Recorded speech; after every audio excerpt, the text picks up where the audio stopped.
Good evening. I'm Temecula Mayor Mary Ann Edwards, and I'm calling this meeting of the Temecula City Council to order.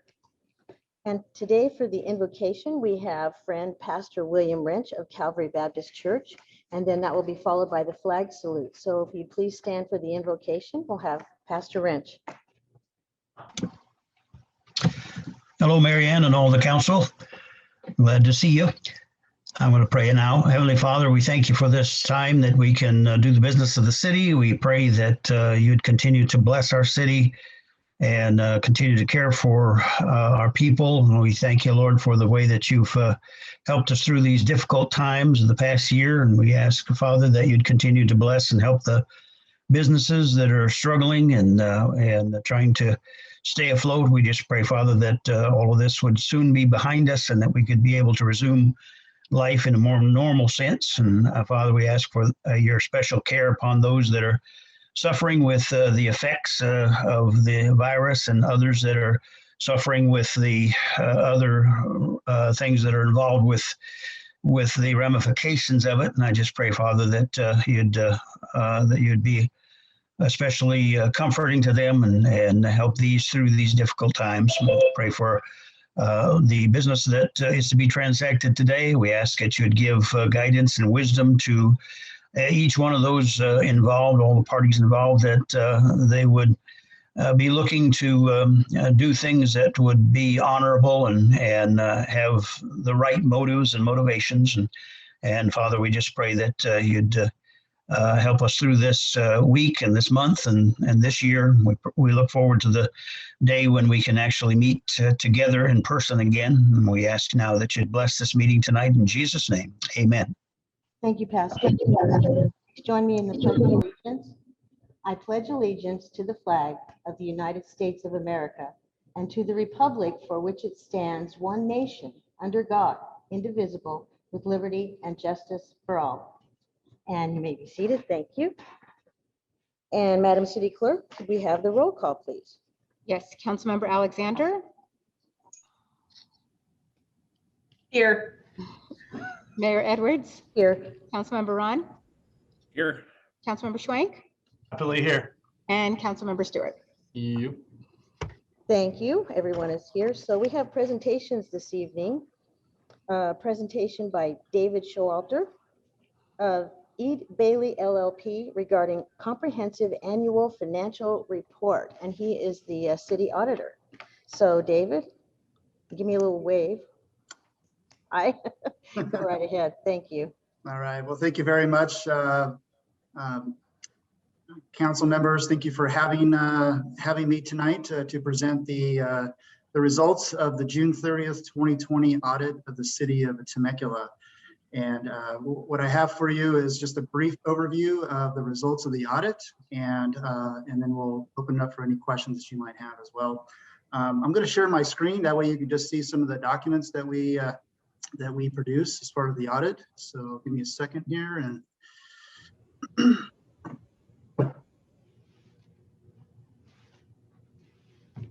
okay, so hopefully you can see a couple of documents on the screen. And the first document is the financial statements for the city of Temecula. So these are the financial statements that are prepared by management of the city, the finance department. And that process really starts back in the middle of the year, right around the end of June 30th, and then progresses all the way through right around the December timeframe is when we finish up the audit and issue the report. So so this document will just summarize the financial results of the city, and our audit opinion is located toward the front part of the section of the report. And included in this report are the fund financial statements of the city, the footnotes that go with those fund financial statements, and other supplementary information as well. But our opinion is on page 28 of the report.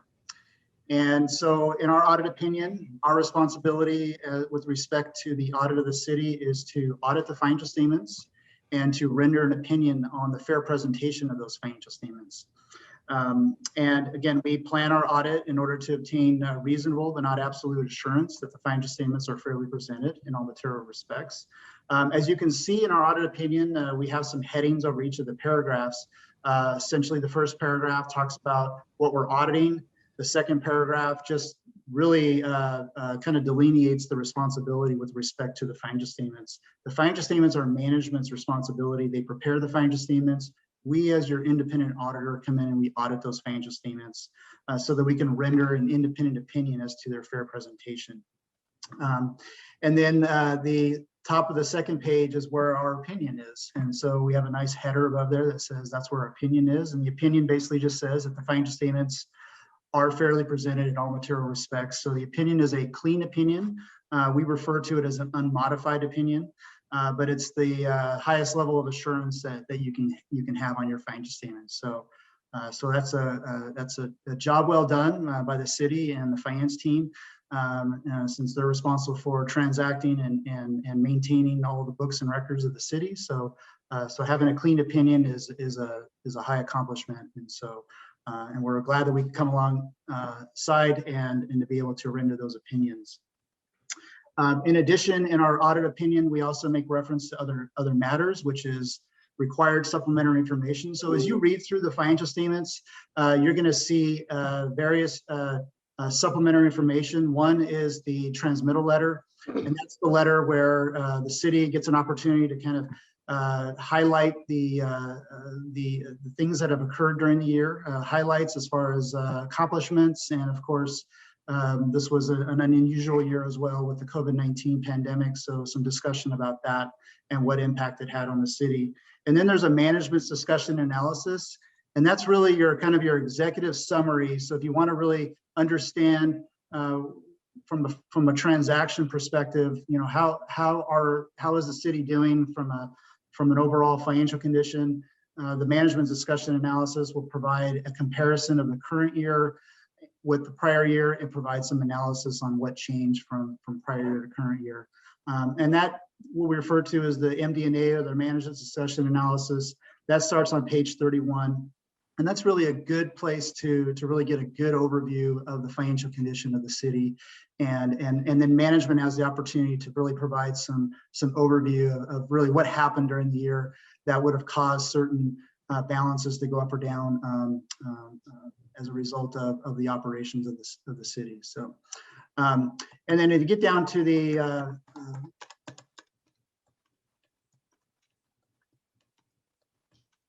scroll down, sorry about that. The basic financial statements start on page 46, and this is really your balance sheet, if you want to call it that. So this is where you're going to see the net position of the city as a whole.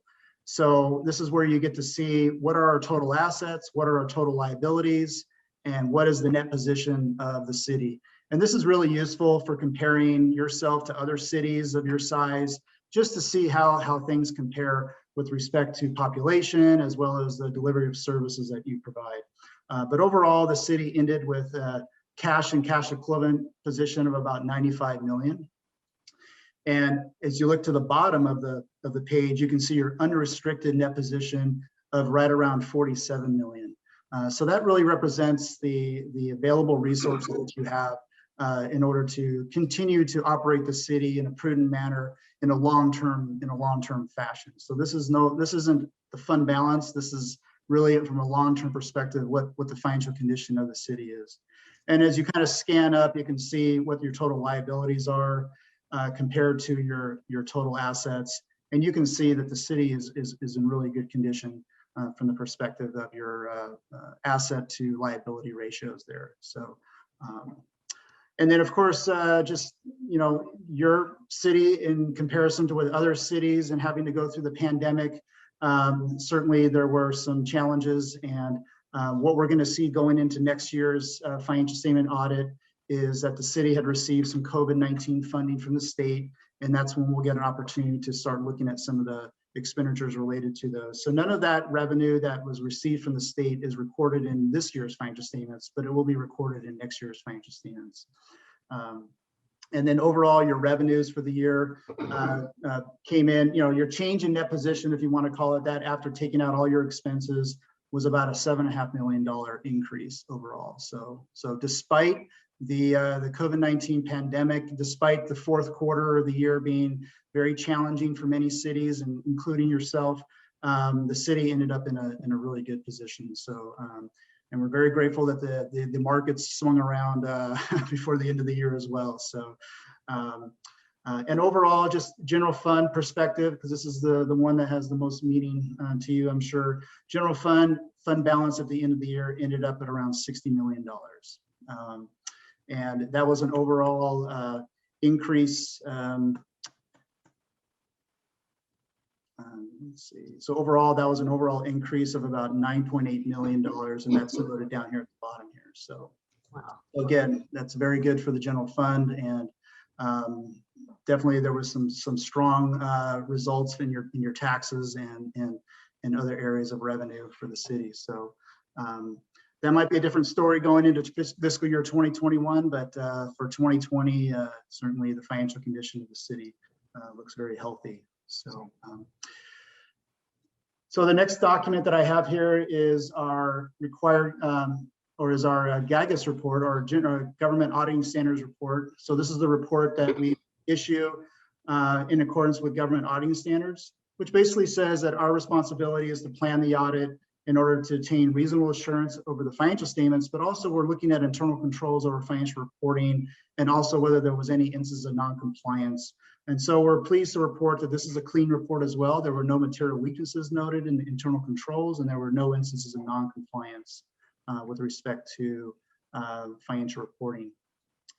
And then some other required communications that we have. I think you might have a separate letter that was presented to you, but we also communicate the results of the audit, and also any the financial. Basically, we communicate to you the accounting policies and any other difficulties we had in the audit. We didn't have any difficulties with the audit, so we were very pleased to report that. As far as financial accounting policies, there was a new accounting pronouncement that was effective this year, which dealt with the reporting of your fiduciary or your trust funds. So that was implemented in 2020. And the city, just so you know, the city had an opportunity to delay implementation of all the new accounting pronouncements because the GASB allowed for that to happen. But the city decided that they wanted to go ahead and early implement some of these accounting pronouncements. So that was really good of them to do that, just so that they're not all going to be due next year. So we were able to help the city implement that accounting pronouncement. So that's the one change from the prior year. There were no accounting adjustments. There were no uncorrected adjustments or uncorrected or corrected audit adjustments. So overall, very pleased with how the audit went. And just so for your information, this is my first year as the partner on the audit engagement for the city. So was rather a unique year because I actually was unable to step foot on the premises of the city this year to conduct the audit. So we did everything over Skype, we did everything over Zoom, we did everything over Teams, and conducted the audit entirely remotely. So I'm very pleased that we were able to do that successfully and to be able to get your reports issued on time, and very pleased with Jennifer and Rudy and the team helping us get the audit completed, and all of their assistants. They really put in a lot of effort and hard work. So we're very happy with how everything turned out. So I'll open it up if you have any questions or anything you want to add, but that's the conclusion of the presentation. Anyone have any questions? No? Well, we do thank Jennifer and Rudy and the finance department team and Aaron and all the department heads, because when we saw what was coming, we buckled down very, very quickly. And I think that's why we ended up in such a good place. Thank goodness. So thanks everyone. It's another great financial year for the city, in the face of other challenges. So I really appreciate it. And I know the council does too. So thank you. Okay, so we're going to move on to, we have boards and commission reports. And let's go first with Ross. I saw you earlier, Ross Jackson, the Old Town Local Review Board. Good evening. Hi, Ross. Good evening, Madam Mayor and esteemed council members. I'd like to present our February 8, 2021 report for the Old Town Local Review Board. As you can see, we had held our voting selections for the coming year. And I was nominated as the chair, and the vice chair was Michael Bays. The report given to us on February 8th was in regards to the Old Town new park and the perimeter fencing that was going around the park. We all agreed that it was a very beneficial thing to do, to be adding security, and it looked very well, and it complemented the whole entire area with the fencing that was designed. So with that, that's basically our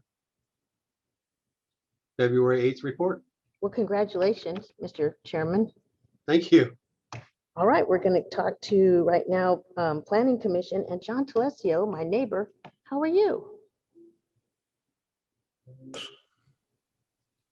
We've got to unmute you so you can talk. Yeah, I just unmuted myself. All right, there you go. Hi, John. I'm slightly homeless. I'm still not back in my house. I know I'm missing you. Well, we'll get to it, but just because it's quiet over there, don't think we're not around. It is quiet.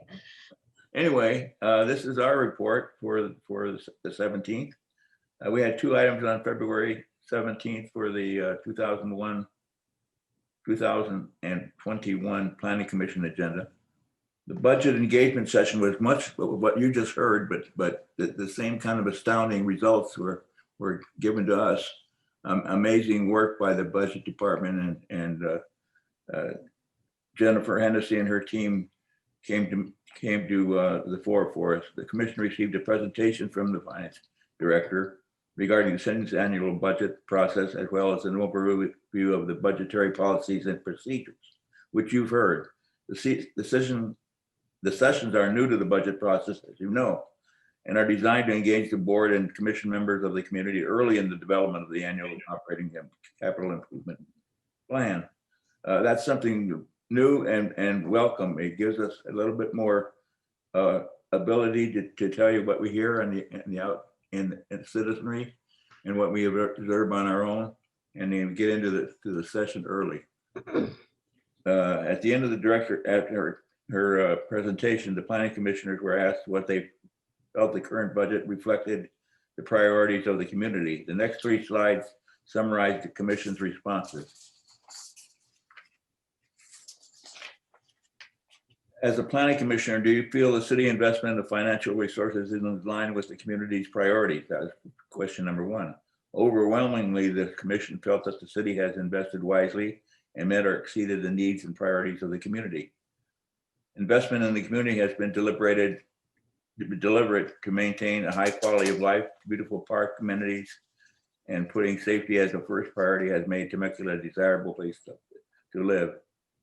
Everything the people have wanted, the city has stepped up and delivered. That was one guy's opinion. I hope it's everybody's opinion, but I think it's more in line with what we see when we talk to people on the outside. And to quote the Rolling Stone, you don't always get what you want. Yeah.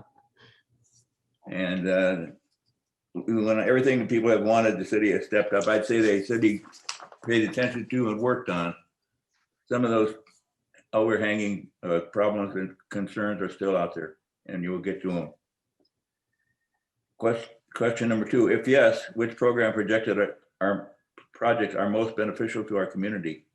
Investing in the safety of the community is highly valued, and the commission is pleased that the largest part of the budget is dedicated to the police.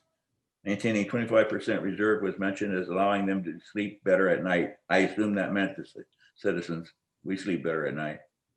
The commission is proud of the investments in the park and recreation activities, and there's a desire to continue to emphasize this part of the community's lifestyle. The commission is encouraged to see the level of involvement with the special needs community as well. Question number three, if not, how could the city better align the spending with community priorities? That's just continue to conduct regular community outlaying surveys. They seem to bring everybody together, and sometimes people change their minds when they read these surveys and come to some of the community meetings in the area that they're concerned with. Concerned about safety in Old Town, and the city needs to figure out some solution to increase safety. I'm not sure that's valid. I think the police do a great job, and again, we're expressing general opinions, and I don't think there's anything too much that we need to do to keep them doing what they're doing well. Homeless outreach team is doing a great job, but want to see if the process of helping homeless off the street can be expedited. Again, I think we're doing a good job with that, expanding the HOT team to address mental health issues as well.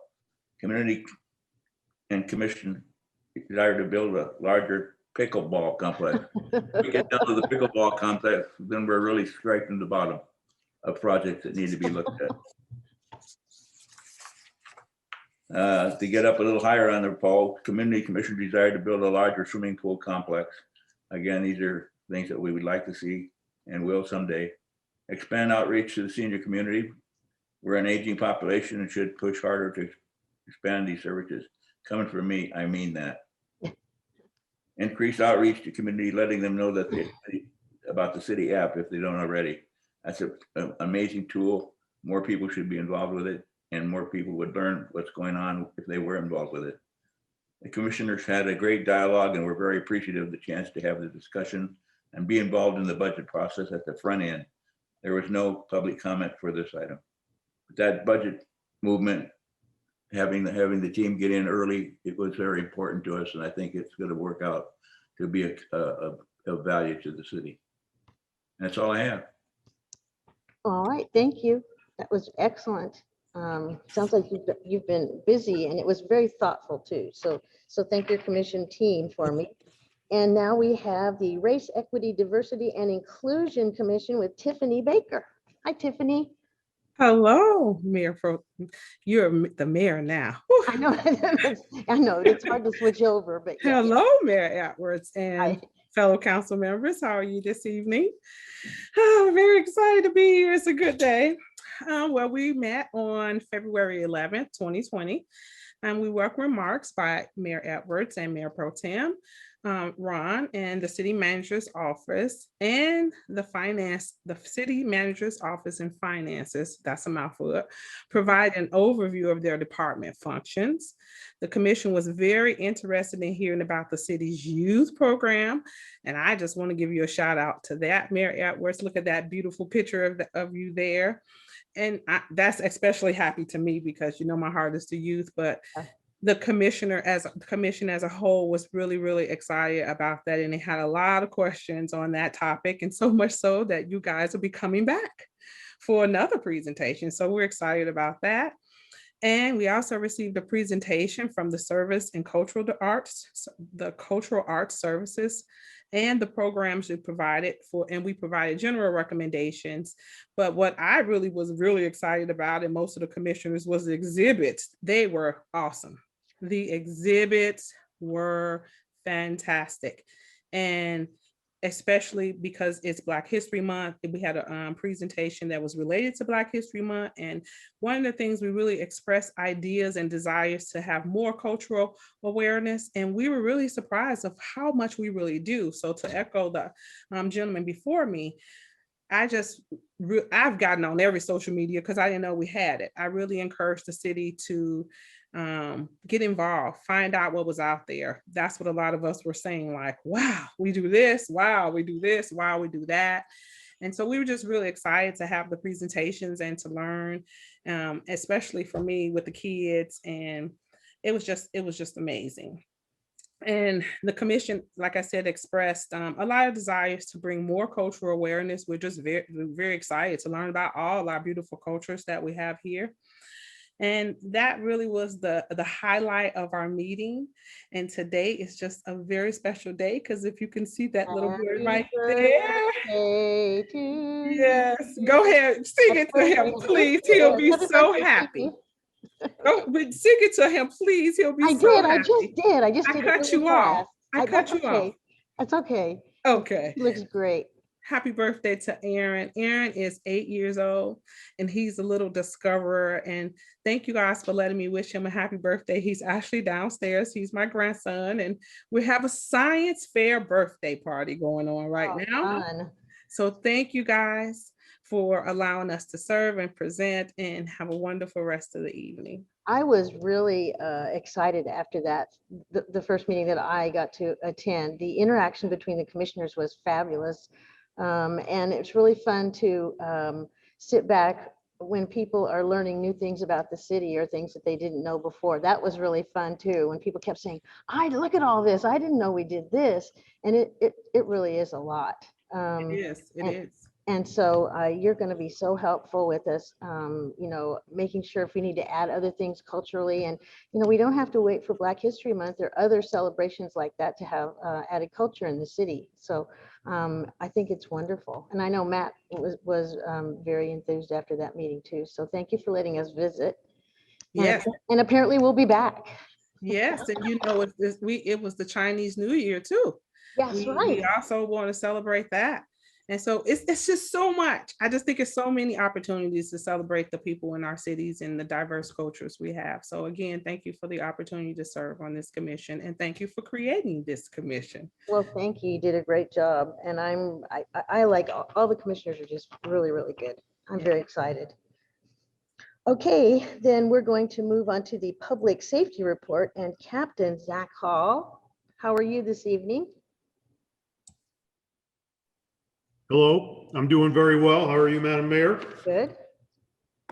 So I talked to the city manager and we've been discussing these stat reports and I'm looking to overhaul them to make them a little more valuable and interesting to everybody that's listening in for your information.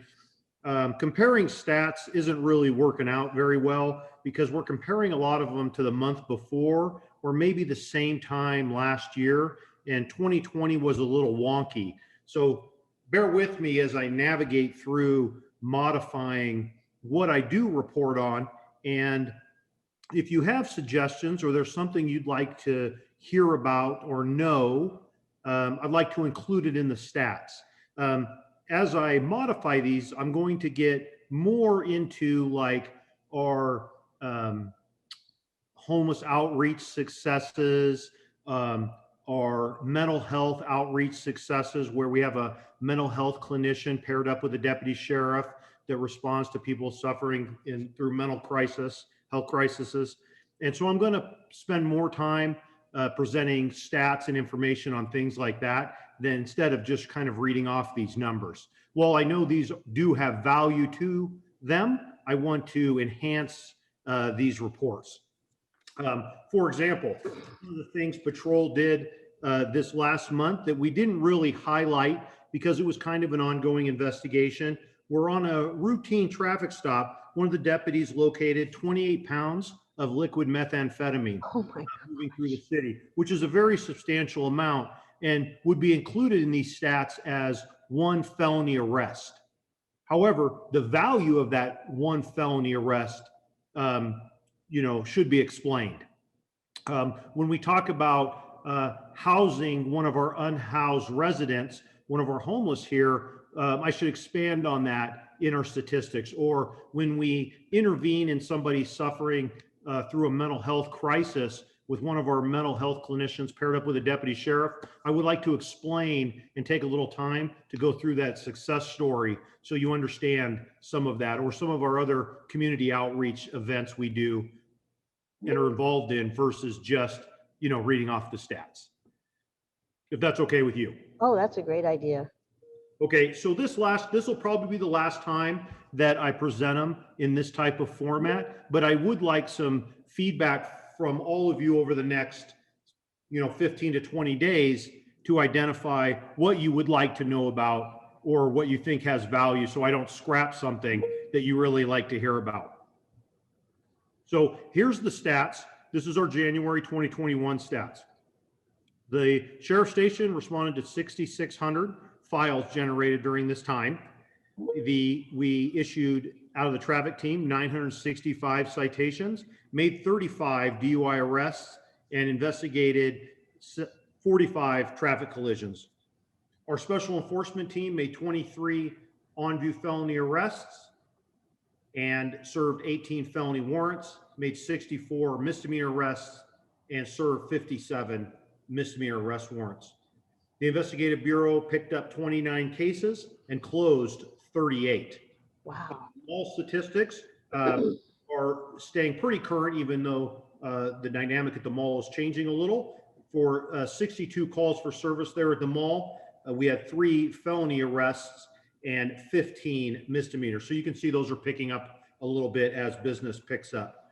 We had 285 volunteer hours. So those are the stats for January 2021, and I'll answer any questions you may have. Anybody No have any- question. No question? I Who's, do. oh, Stu, go ahead. Yes. Okay, so you have 6,613 file numbers generated, but I'm only looking at maybe a little over 1,200 between traffic, special teams. So what are the other 5,400 file numbers generated? I mean, is that like petty crime? Is that, what is that? What, I'm curious. It could range anywhere from a 911 hang up, a domestic violence, some type of assault, some type of theft. A lot of the statistics that I read off here are proactive enforcement. Calls for service usually are generated from a resident calling 911 or the non-emergency line. Okay. So they're phone calls then. So Yeah, it could end up as anything. okay, so I would like to request that we have a little bit more of a breakdown on what the other 5,000, 1,200, you know, just like burglaries or stolen cars, or, you know, I'd like to see kind of what those numbers are and what they actually really look like. You know, obviously we don't need the statistics for hangups, but it would help clear my mind a little bit to know what these other 5,200 really are. Absolutely, very easy to do. Okay, perfect. That was good. Anybody else have questions or suggestions? So we can email you, can't we, Captain? Absolutely, ma'am, or call me. Okay, great. All right. Thank you so much. Thank you, ma'am. Okay, we're going to move on to public comments. And I know we had about 20 before for the relevant segments of the agenda. So what do we have now, Randy? Yes, Madam Mayor, we actually have 18 for non-agenda. Okay. And then I have 9 for consent calendar item number 5 as well. So given that that is on the consent calendar, first I'll go through the non-agenda and then I'll go ahead and read the consent calendar. Okay. And then later on in the agenda, we also have 7 on 10. So with that, I'll go ahead and begin. Okay. The first is from Joni Beckman. This has gone on long enough. Open City Hall and get back to business. This is ridiculous. The next person is Belinda Morris. To whom this may concern, we the people, United States of America, Temecula Canyon needs to be a beacon of light. We need to lead the way for protecting our God-given rights and rights given to us by the blood of our brothers and sisters of this great country. We need to stand and demonstrate the strength of courage to go forward, to rebuild our communities, our churches, our children. Children are our most precious asset, are being taught to stand down even though the science doesn't support the closure of the schools. Plain and simple, open our schools. I will volunteer my time to assist in any way. I will be a substitute teacher. I will complete my education to become a teacher. I am 62 years old and this is unexceptional. And what we are doing to our children and parents struggling at this time, we don't want to depend on government. We want to stand on our own 2 feet, standing tall and strong, chin held high, looking to God as we go forward. Very simple. Open our schools. I've got your back. Sincerely, Belinda Morris. She says, one ferocious grandmother. I say this not for my grandchildren, for they are homeschooled. Hallelujah. I say this for the ones that need representation at the very troubling time. Madam Mayor, I am experiencing some feedback. Can I ask you to mute? Let me see if that improves. Okay, is that helpful? That's better. Okay, great. I'll lower my volume a little bit as well. Okay. The next speaker, I'm sorry, I'm still receiving a little bit feedback here, so we'll just ask folks to bear with us here. The next speaker is Craig Evans. And this particular speaker may exceed 3 minutes. I'm going to go ahead and start the clock. My name is Craig Evans. I'm a 33-year resident of the city of Temecula, living in the 4th District. Late last year, I formed a citizens group to address the increasing air traffic over our homes coming from the French Valley Airport. The group, known as tvnoise.org, Temecula Valley Neighbors Organized to Influence Sky Environment, consists of over 200 neighbors from the Temecula Valley area with over 100 residents from the city of Temecula. The goal is to help identify solutions growing impact of aircraft noise attributed to operations at the French Valley Airport. These solutions are based on nationally recognized voluntary noise abatement procedures to be followed by pilots and aircraft using the airport. These procedures, also known as Fly Quiet, Fly Friendly, and Good Neighbor programs, are not FAA mandated or regulated. Rather, they are voluntary flight procedures designed and agreed upon the stakeholders, which include local citizens, the city of Temecula, city of Murrieta, Riverside County, the airport, pilot, airport tenants, and the FAA. These voluntary procedures have included in reevaluating flight patterns around the airport to avoid flying over residential neighborhoods, flight pattern elevations, concentrating flights over already high ambient noise corridors. Airports all over the nation have adopted robust and effective voluntary noise abatement procedures. Local airports include Corona, Carlsbad, Santa Monica, Van Nuys, Hawthorne, Laverne, and many more. Although the French Valley Airport does not have noise abatement procedures, they are lacking, outdated, unenforced, ignored by pilots, and not meeting current national trends. 90% of French Valley air traffic flies over the city of Temecula. When stakeholders make future noise abatement procedure decisions, the city must be at the table to protect its interests and ensure the superior quality of life for its residents.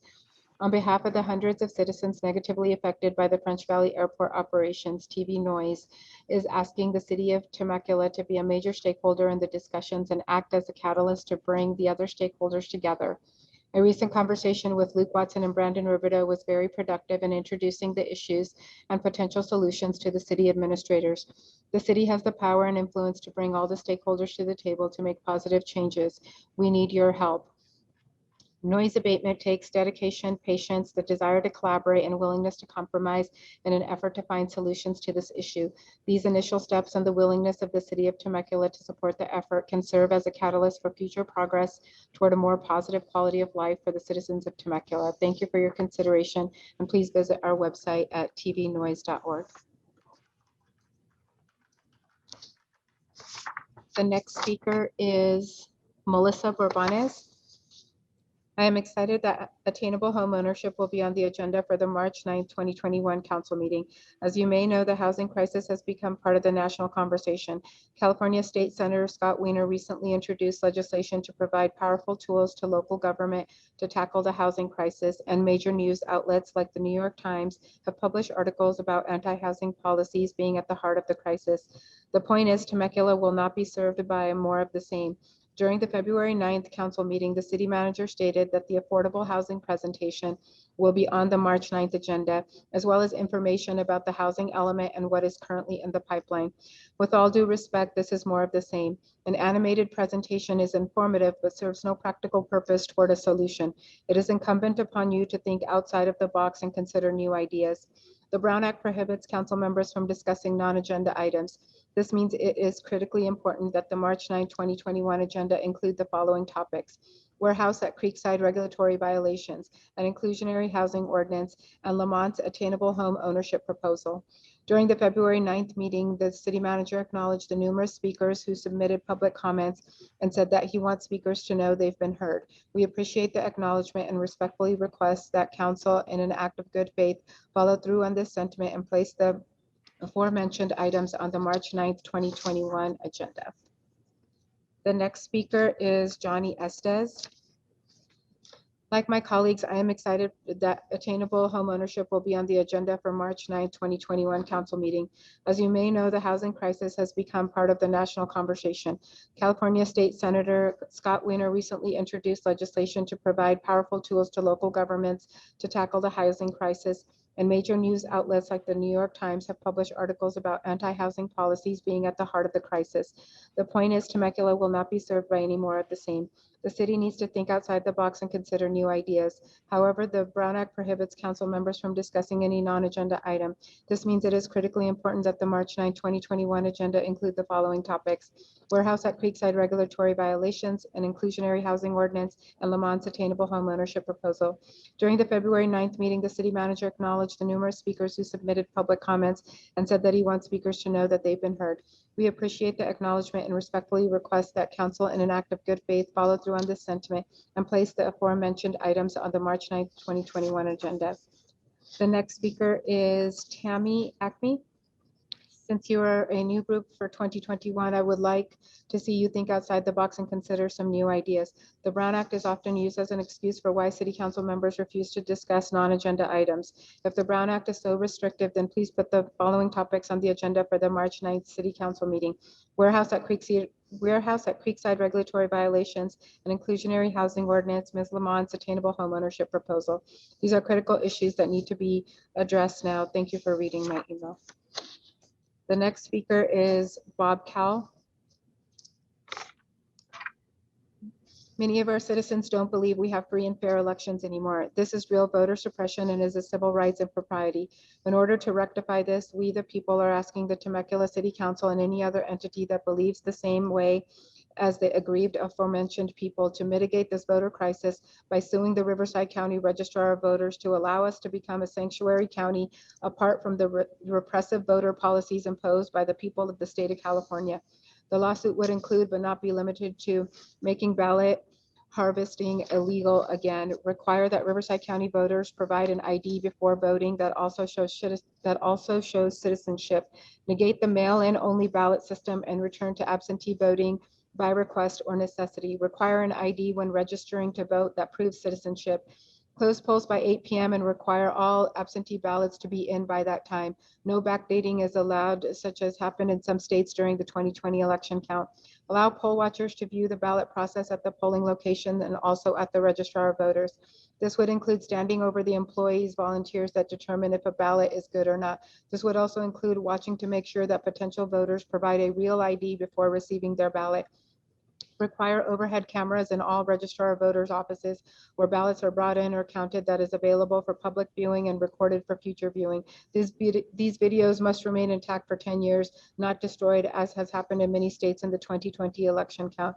Count ballots by hand, no electronic tabulations like Smartmatics, Dominion, etc. The next speaker is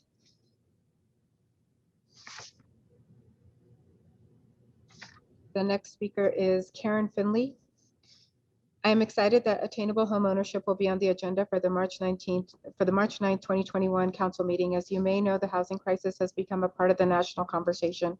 California State Senator Scott Wiener recently introduced legislation to provide powerful tools to local government to tackle the housing crisis, and major news outlets like the New York Times have published articles about anti-housing policies being at the heart of the crisis. The point is, Temecula will not be served by any more of the same. During the February 9th council meeting, the city manager stated that the affordable housing presentation will be on the March 9th agenda, as well as information about the housing element and what is currently in the pipeline. With all due respect, this is more of the same. An animated presentation is informative but serves no practical purpose towards a solution. It is incumbent upon you to think outside the box and consider new ideas. The Brown Act prohibits council members from discussing non-agendized items. This means it is critically important that the March 9th agenda include the following topics: warehouse at Creekside regulatory violations, an inclusionary housing ordinance, and Lamont's attainable home ownership proposal. During the February 9th meeting, the city manager acknowledged the numerous speakers who submitted public comments and said that he wants speakers to know that they've been heard. We appreciate the acknowledgement and respectfully request that council, in an act of good faith, follow through on this sentiment and place the aforementioned items on the March 19, 2021 agenda. The next speaker is Jennifer Cornelius. I've been a resident of Temecula since 2005. My husband owns a small business here, and I have 3 children in Temecula Public Schools. I understand that the Brown Act prohibits council members from discussing any non-agenda item, and I believe it is critically important that the March 9, 2021 agenda include the following topics: warehouse at Creekside regulatory violations, an inclusionary housing ordinance, and Laurel Lamont's attainable home ownership proposal. I believe that the people that work here deserve to live here. The next speaker is Andrea Malara. And as a citizen of the city of Temecula for over a decade, I am writing today to request that this council represent its citizens in case of election integrity. I worked at Temecula Voting Center this past election, saw and experienced many election compromising activities take place. I was appalled to see the many ways the voting protocol was compromised and so vulnerable to tampering and manipulation. Ineligible people were allowed to vote without being registered, some with business address or PO box unlawful, all without any ID or proof of citizenship. Non-citizens cannot vote. This should not be so. When the computer system wouldn't allow them to be entered, an override was initiated by the supervisors. Magically, the supervisors were able to get them in to vote after holding up the line for 30 minutes as they worked on helping these people. This caused enormous time delays and longer lines for the valid voters. Not only was it ineligible and unlawful voting activity, it also prevented valid voters from voting. Additionally, several times systems were down, not working, preventing workers from processing voter, which caused the lines to be long. Valid registered voters had to wait and could not vote. This caused lines that surpassed the 8 p.m. deadline, causing people to not be able to vote, having stood in line for 2.5 hours, sometimes more. There were not enough computers to look up registrations, which was the first step in being able to bring the people to the machines to vote electronically. This also caused long time delays. The computers and machines were connected to the internet. This leaves all electronic votes completely vulnerable to hacking. Also, the in-person votes counted each night. But since all the selections that voters made could easily seen as they were being counted, they could have easily been sorted through and separated out to a particular preference. Since they were printed on pieces of white paper, the votes with selections that were considered undesirable by a particular counter or supervisor could be easily discarded, and no one would have known nor would be able to track it. What a horrible hole in the system. I tried to be very cognitive of the number of counted ballots, to watch them all be sealed and transported to the car for delivery to the registrar. Several nights I was told to leave by managers before ballots were secure. I insisted on staying. One supervisor insisted I leave. Both supervisors looked nervous when I insisted on watching the ballot number be recorded per protocol and sealed. The main night of the last election, November 3rd, 2020, the bags were sealed and then reopened after we left. I watched through the window. When I tried to re-enter, one of the supervisors stood in the doorway and wouldn't let me in. The same supervisor went unseen for several minutes after reopening the bag, then came back and resealed the bags. Why did the ballots bag need to be reopened after counted, recorded, and sealed? A new tally sheet was easily replaced with the signature of the 2 supervisors working in tandem, but without any oversight of anyone else who was legally allowed to observe. Madam Mayor, that's 3 minutes. The next speaker is Lucille Lohman. It is scary how the enemy is really controlling our lives. Joe Biden and Hunter took money from China to infect us with this pandemic, not to us only, but the world. The Democrats have succeeded in surrendering our lives, and World War III is in order. The American people need to be saved from the enemy, Democrats, China, and the WHO. Why are we being targeted? We need to proclaim indictment for Joe Biden, Kamala Harris, and Nancy Pelosi. Put them in jail and throw away the key. Easier, put all the crooked Democrats on a flatbed boat and push them out to sea and let the sharks have a picnic. That was Lucille Lohman. The next speaker didn't provide their name, just indicated they were a concerned longtime Temecula resident. Is there any update to when the rec center, pool facilities, and city hall will get back open without these ridiculous COVID mandates?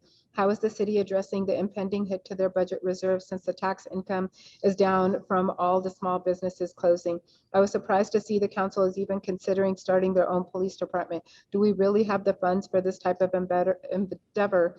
Please do not think that the local small social justice warrior group speaks for the majority. They don't. The next speaker is Suzanne Lane. I would like to share my thoughts regarding the white flags at the duck pond. I'm confident that you have only the best of intentions and probably anticipated the flags being a positive presence. Unfortunately, it is not the sign of comfort and compassion that you have hoped for. My experience when driving past and of everyone else that I have asked on the subject is that the duck pond currently is one of oppression. It looks like we have surrendered to communism, or that the duck pond is now a giant cemetery. The flags represent death, a body count, if you will. It is a horrible reminder that things are not as they should be. And since the flags can be placed for anyone that we know, local or not, that has died from COVID, the duck pond could soon be covered with white flags that don't even represent Temecula. Also, this seems very insensitive. Why not flags all years? Every year for those that have died in car accidents, drug overdoses, heart attacks, suicide, the list goes on. I have a good friend whose son died last year because he was literally too afraid to go to the hospital due to all of the propaganda and fear mongering that took place in our world. I do not think that people need another reminder right now. And this is one of the darkest times in our lives. As it is, it's very depressing looking at all of the faceless people walking around with masks on that are compromising their oxygen intake. That alone screams something is very wrong. People need comfort and peace and anything that feels normal right now, not another reminder of the pandemic. Every time a family drives by, they certainly should not have to explain to their already traumatized children what the flags stand for. Please remove the flags as soon as possible. Perhaps leave them through the end of the month if you feel that you must have a memorial for COVID. Then we need to move on with life. I will not accept a new normal mentality. I refuse to believe that the current situation will continue much longer. Also, I feel that it would be very helpful to the people if we could call in and speak with you live during these meetings. It may be therapeutic for folks to feel heard. That was Suzanne Lane. The next speaker is Jordan Verbanis. We know the housing crisis is getting worse. The local workforce needs you to discuss new ideas. Please put the topics related to attainable home ownership on the March 9th agenda. You already know what they are. The next speaker is Yasser Furman. As you are aware, the housing crisis is growing worse every day, especially with the economic consequences of the shutdown. It is important that the city examine new ideas. Please put the following topics related to attainable home ownership on the agenda for discussion. Warehouse at Creekside regulatory violations and inclusionary housing ordinance and Lamont's proposal for attainable home ownership. Please represent all constituents, but most especially essential workers. The next speaker is Omar Pingo. The housing crisis is getting worse every day. The city needs to discuss the merits of any new idea or proposal. Please put the following topics on the agenda for discussion. Warehouse at Creekside regulatory violations and inclusionary housing ordinance and Laurel Lamont's proposal for attainable home ownership. It's important that you represent all constituents regardless of economic status. The next speaker is Mary Ames. I'm writing to add to the comments that I made at your meeting of January 26th, urging the city to adopt an inclusionary affordable housing ordinance that would at a minimum require future residential developments to include a substantial number of units that people who work in Temecula could afford. Since that meeting, I have read the inclusionary affordable housing regulations in the San Diego Municipal Code. Chapter 14, Article 2, Division 13, also the bulletins and the procedures manual used to monitor and implement the regulations. I did this to get a better idea of what is already being done in the region.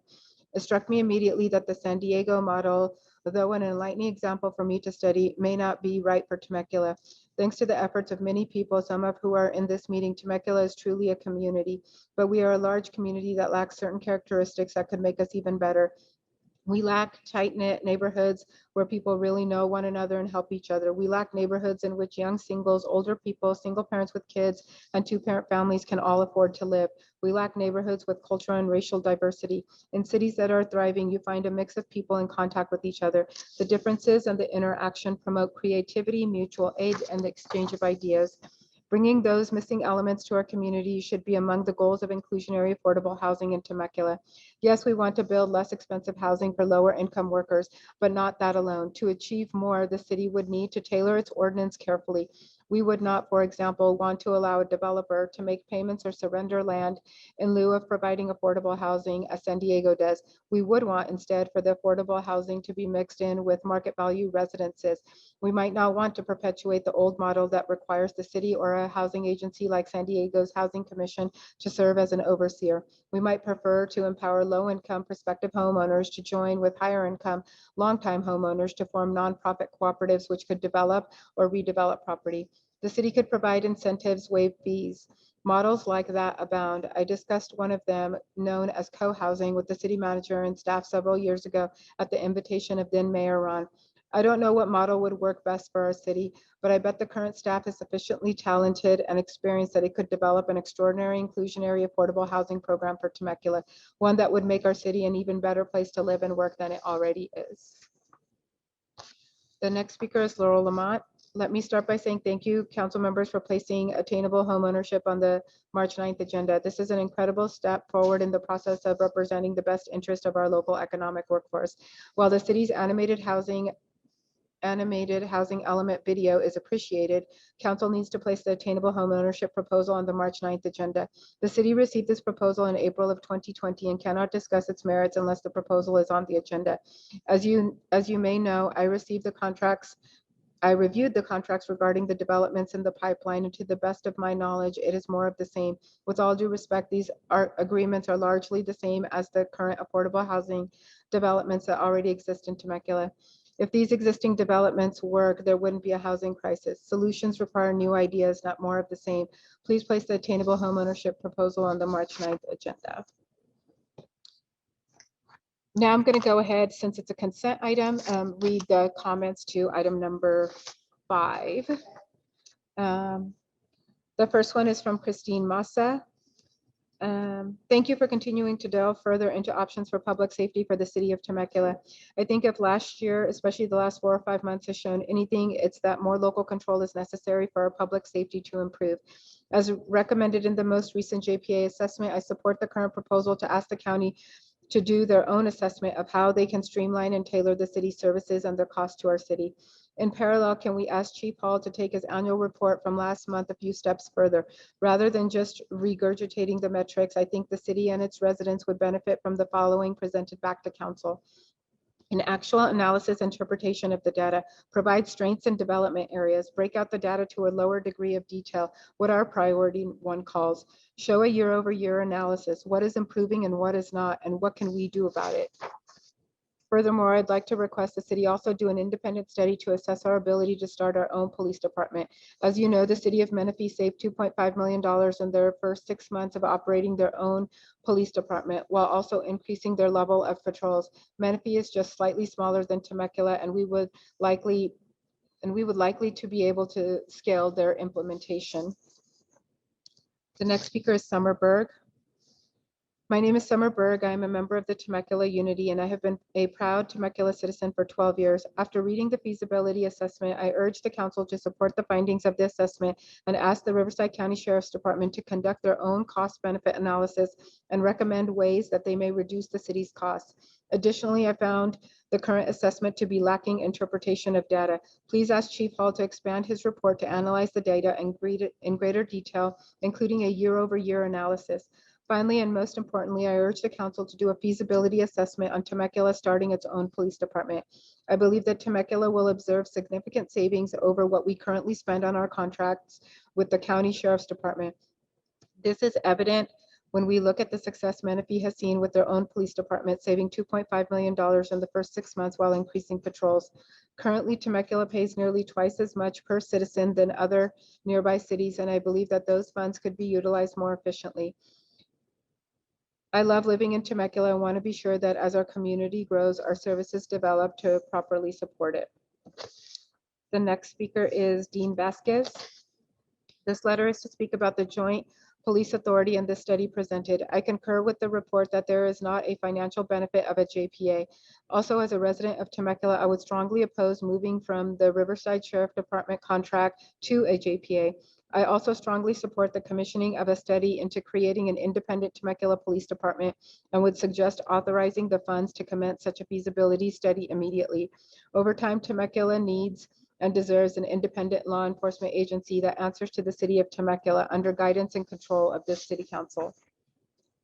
The next speaker is Monica Chan.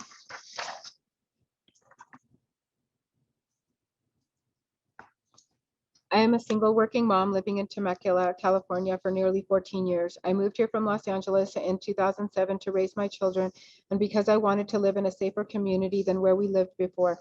Like everywhere else in the world, a lot has changed since 2007, more so now because of the COVID-19 pandemic.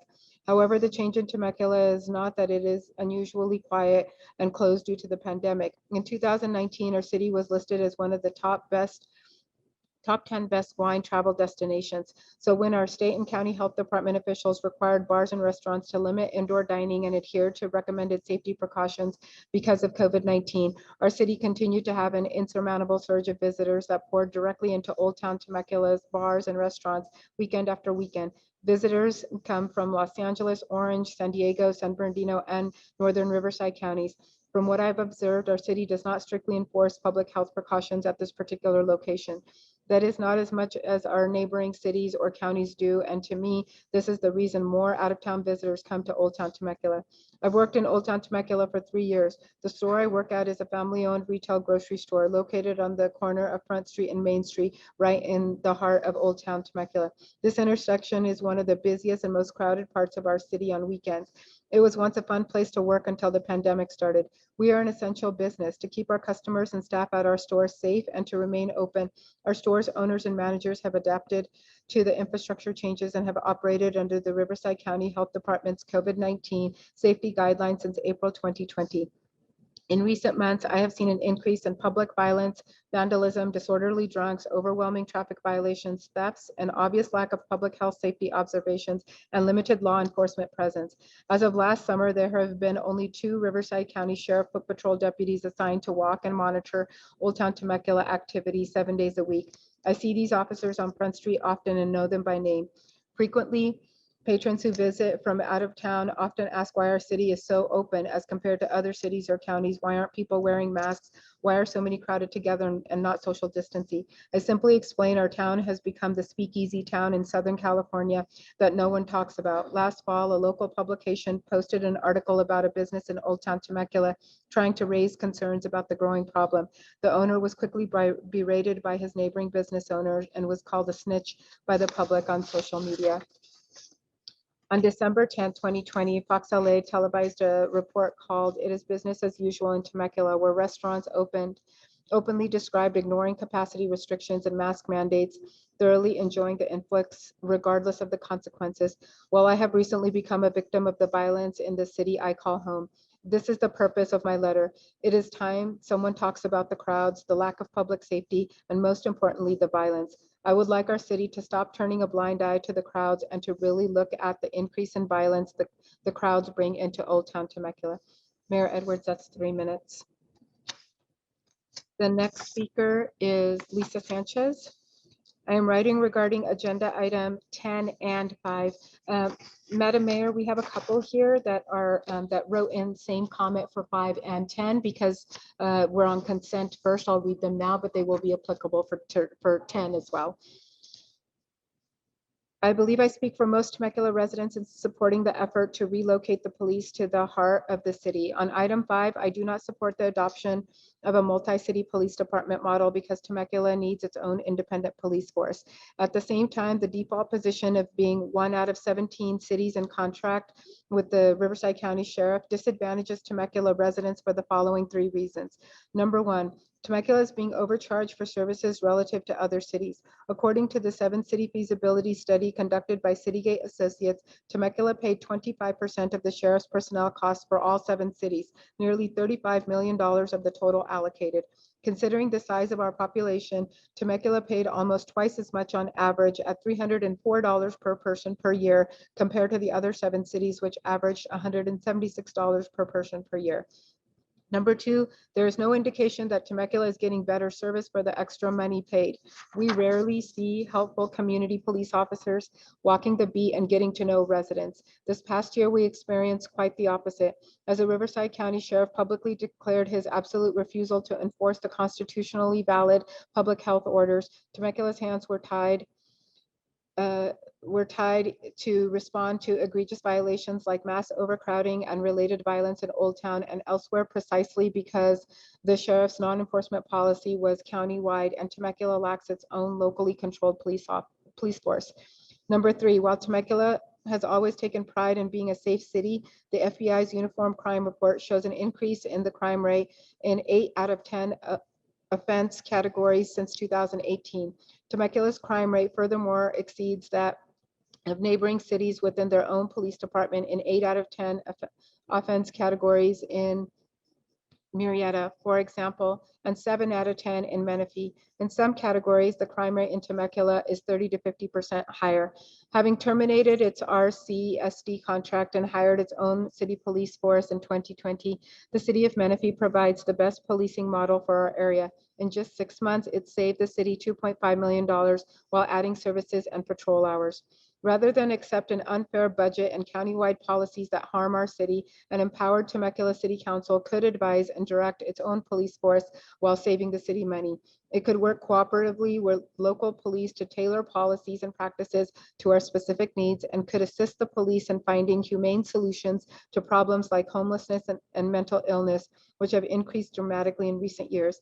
Because the Sheriff's Department has a vested interest in maintaining its contract with our city, Temecula residents would be best served if the city would commission an independent study or city study with a singular focus, the feasibility of an independent police force for Temecula. The next speaker is Tammy Sims.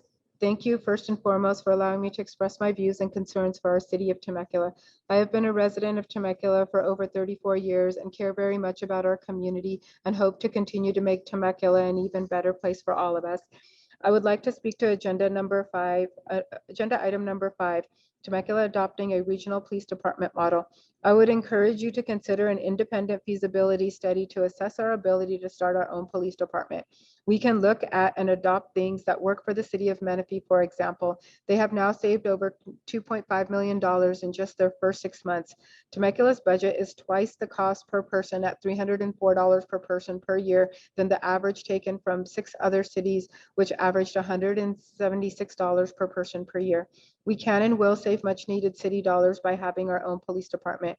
We need to really look at the needs of Temecula and compare to other cities independently to create the best police department for our community. Agenda item number 10, repurposing an existing building into a Temecula police station. I support this measure for many reasons. The main one would be savings. We currently spend $750,000 annually to maintain a facility on the outskirts of the city.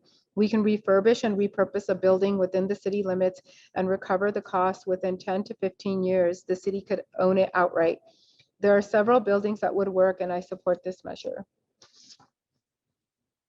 The next speaker is Ashley Klingsmith. I am writing this letter in regard to agenda item number 5. The adoption of a regional police department model is not supported by myself nor other Temecula residents for numerous reasons.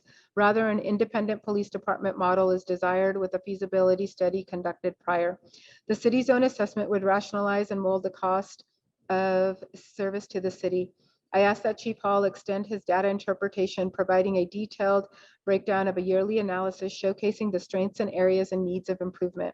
I'm inquiring that Temecula conduct an independent assessment of their own with the end goal of the creation of our own Temecula Police Department. The city of Menifee has recently acquired their own police department with a cost reduction of $2.5 million within the first 6 months. Patrols have been increased without an increased cost to the city. In fact, Temecula's budget at $304 per person per year was twice as high than 6 other cities involved in the study, averaging $176 per person per year. Temecula can be like our neighboring cities, providing service to the city at a lower cost. Community policing is one goal of an independent police department. where residents can feel safe, protected, and served. The police get to know the residents and adopt a real relationship. In addition, another hope of mine is that our own police department would work alongside mental health experts in special cases where one is necessary. Our own department could provide proper bias training and officers would be well-trained and mentally sound. Temecula could be a model for other cities with the adoption of an independent model with modernized goals. The next speaker is Tim McDonald. Regarding agenda item number 5, I would like to commend the City of Temecula and the City Council for exploring alternatives to contracting with our law enforcement services to the Riverside County Sheriff's Department. Temecula is now a city of 115,000 people with its own unique policing needs that seems like the county sheriff is struggling to meet. We are unlike any other city in the county with our own special balance of industry, residency, and tourism. It is time that we find a law enforcement service that meets our specific fiscal and societal needs.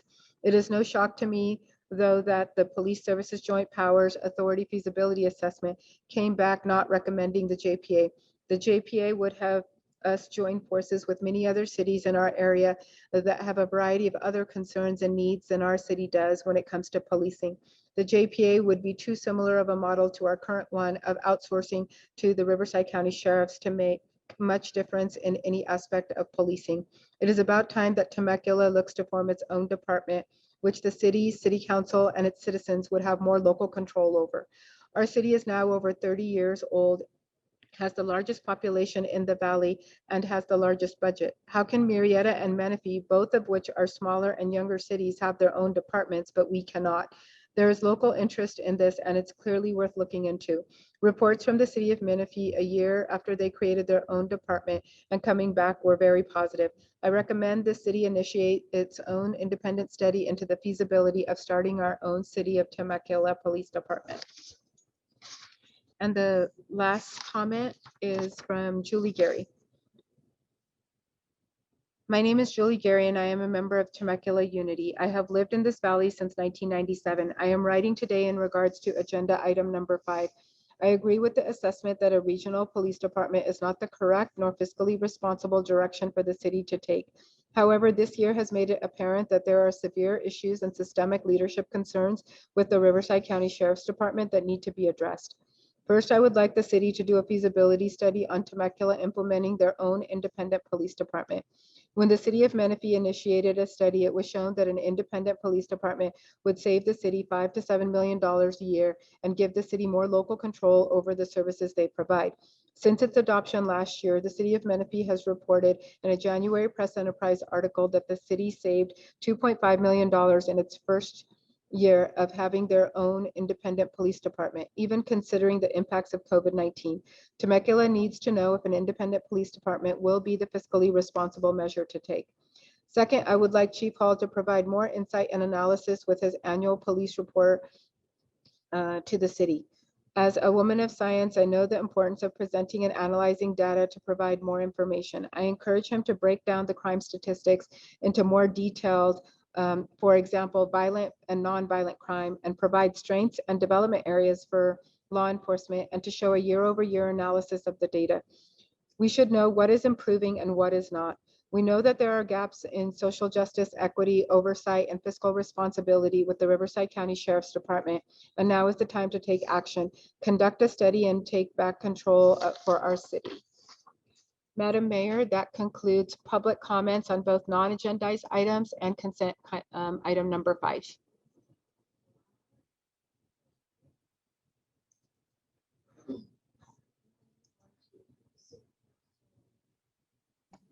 There we go. We're going to move on to city council reports. And I'm going to take mayor's liberties and go first. We have a couple of videos, and I also have a video, but we heard some comments in our letters to the city council and the citizens of Temecula about the flags. And I would like to speak to that issue before we see our video. What we've experienced is unlike nothing we've seen in our lifetimes and for hundreds of years. I mean, this was a worldwide pandemic that killed millions of people. So this is not the same as tragic deaths that we see on a regular basis. 50 Temecula residents died because of this pandemic. And if 50 residents had been killed in a bus accident or a train accident, something like that, we would have mourned together as a city for those 50 people, and we would have wrapped our arms around their families. And for all intents and purposes, really, that's what has happened. Except it's even more tragic than that. Because of this virus, this condition, the contagion, the quick tempo of the spread of the virus, and the vulnerability of so many people, we had to stay separated. So people who were in the hospital, and there were a lot of them senior citizens, they were in the hospital alone with no support, no visitors, no family, and some of them for weeks at a time. Likewise, the family knew that their loved one was in the hospital and there's nothing they could do about it. They could not, in many cases, talk to them. They were on a respirator. They could not touch them. They could not visit them. And when people passed away, there were no funerals. Well, there were funerals, but people had to wait weeks. I think people are still waiting to bury their loved ones because the mortuaries were so overwhelmed with the numbers of deaths in our county and all over. And this is not something to be ashamed of or something to fear. It is what it is. And there are only so many things that we can do at the time that it's happening and at the time that it's starting to trend downward. I think the flags at the duck pond represent two things. They're paying tribute to people who died in an historic, tragic event, alone, with no one around them. And it's paying tribute to those people who were there for sometimes weeks with no attention. It's also providing support for families who could not bury their dead, so to speak, in a timely manner, and some may not have at all. So even though they lost a loved one, there was no place to visit, no place to go and sit quietly and contemplate and remember and cry and mourn as a family. And so that's the flag served that purpose also. They give a visible recognition that loved ones can tribute to a relative that they have lost.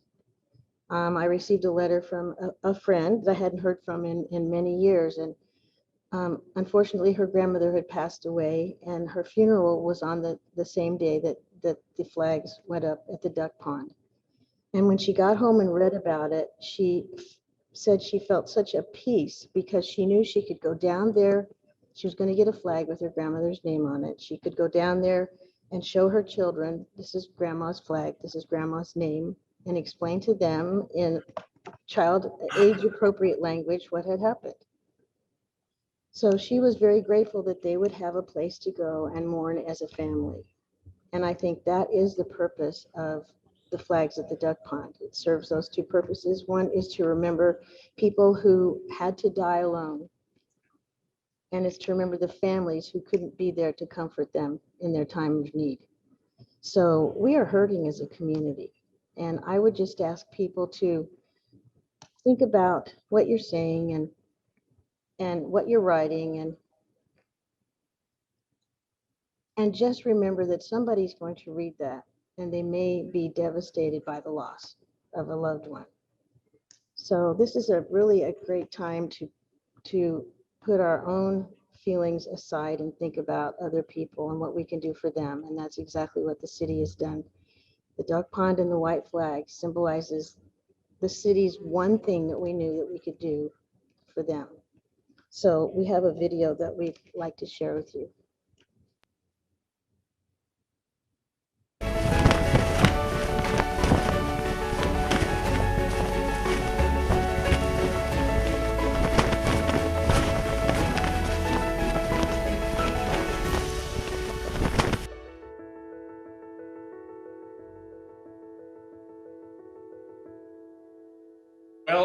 Good afternoon. I'm Matt Runn, City Council member for City of Temecula. This has been an unusual and very challenging year for all of us, our businesses, our families, our community, our nation, and our state. We all come together now in an opportunity for us to start to heal, to be able to come together as a community again and move forward. I hear a lot of really good news. I hear a lot of really good things for this next year coming forward. I'm optimistic, and I hope you are too.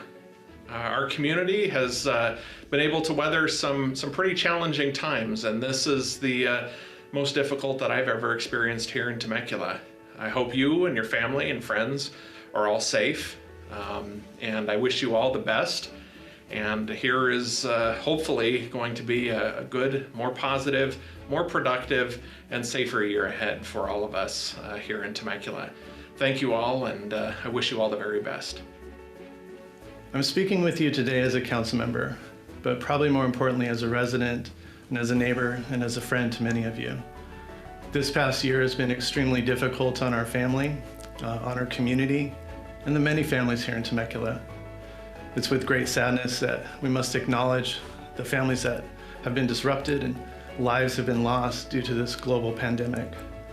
I want to express our sincerest condolences from my family to you for all the many families that have had a loved one die or lost a loved one in this pandemic. Hi, I'm Councilmember Stu. The effects of COVID have been devastating on many of us. Many of us has lost someone. I personally have lost a really good friend just a month or so ago, and it was truly devastating to his family and to all the people he loves. So I fully grasp what a lot of you are dealing with who have lost a loved one. So if you have lost a loved one or know of someone who've lost a loved one and you want to pay remembrance to them, this Remembrance Park that we're doing at the Duck Pond is a good place to go and remember those who you've lost or have suffered through this COVID event. Hi Temecula, this is Jessica Alexander. I am here because I know it's never easy to lose anyone. However, my heart goes out to all of you who have suffered from loss this last year. Being a woman of Christ, I know that the scripture has always brought me peace, and so that little peace I want to give to you and your families. Blessed are those who mourn, for they will be comforted. The Lord is close to the brokenhearted and saves those who are crushed in spirit. Rejoice with those who rejoice and weep with those who weep. I am here as your city council member and as a friend to let you know that I am mourning with you, and I am here to be a shoulder. If somebody needs to connect or to weep, we are here for you as a city, and we always will be. Thank you. Well, the challenges of the last year have been trying for every family, every business owner, for the city of Temecula, for everyone. And we felt it was very important for residents, family members, friends, loved ones to have a place that they could go to remember the friends, the family members that had been lost to COVID-19. So we hope that this memorial or place of remembrance serves that purpose, a place where you can feel calm and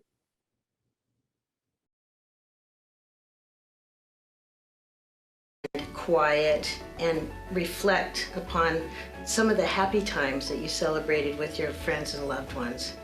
We will get through this pandemic, but in the meantime, City of Temecula is here to support our residents, and we hope that this place of remembrance does exactly that. God bless.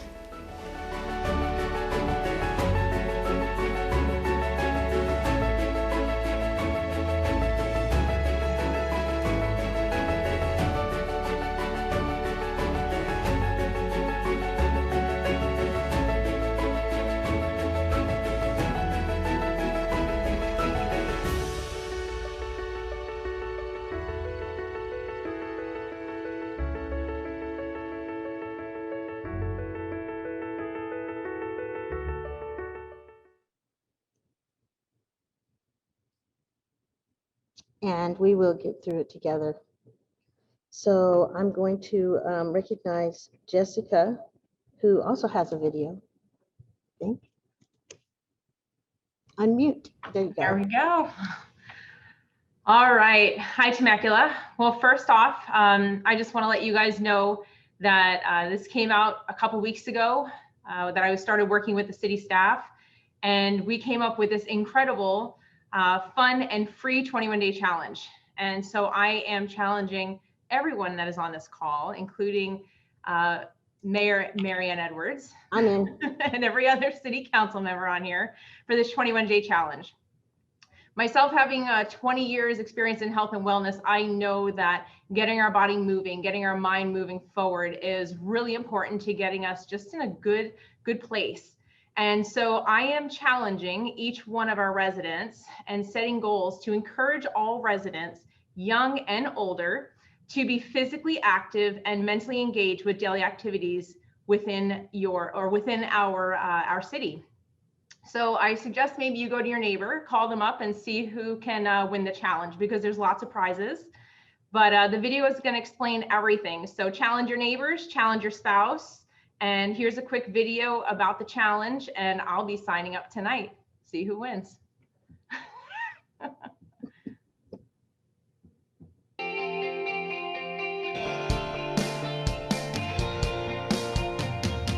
Hi Temecula, this is Councilmember Jessica Alexander, and I am super excited to be bringing you a challenge from our city to your front door.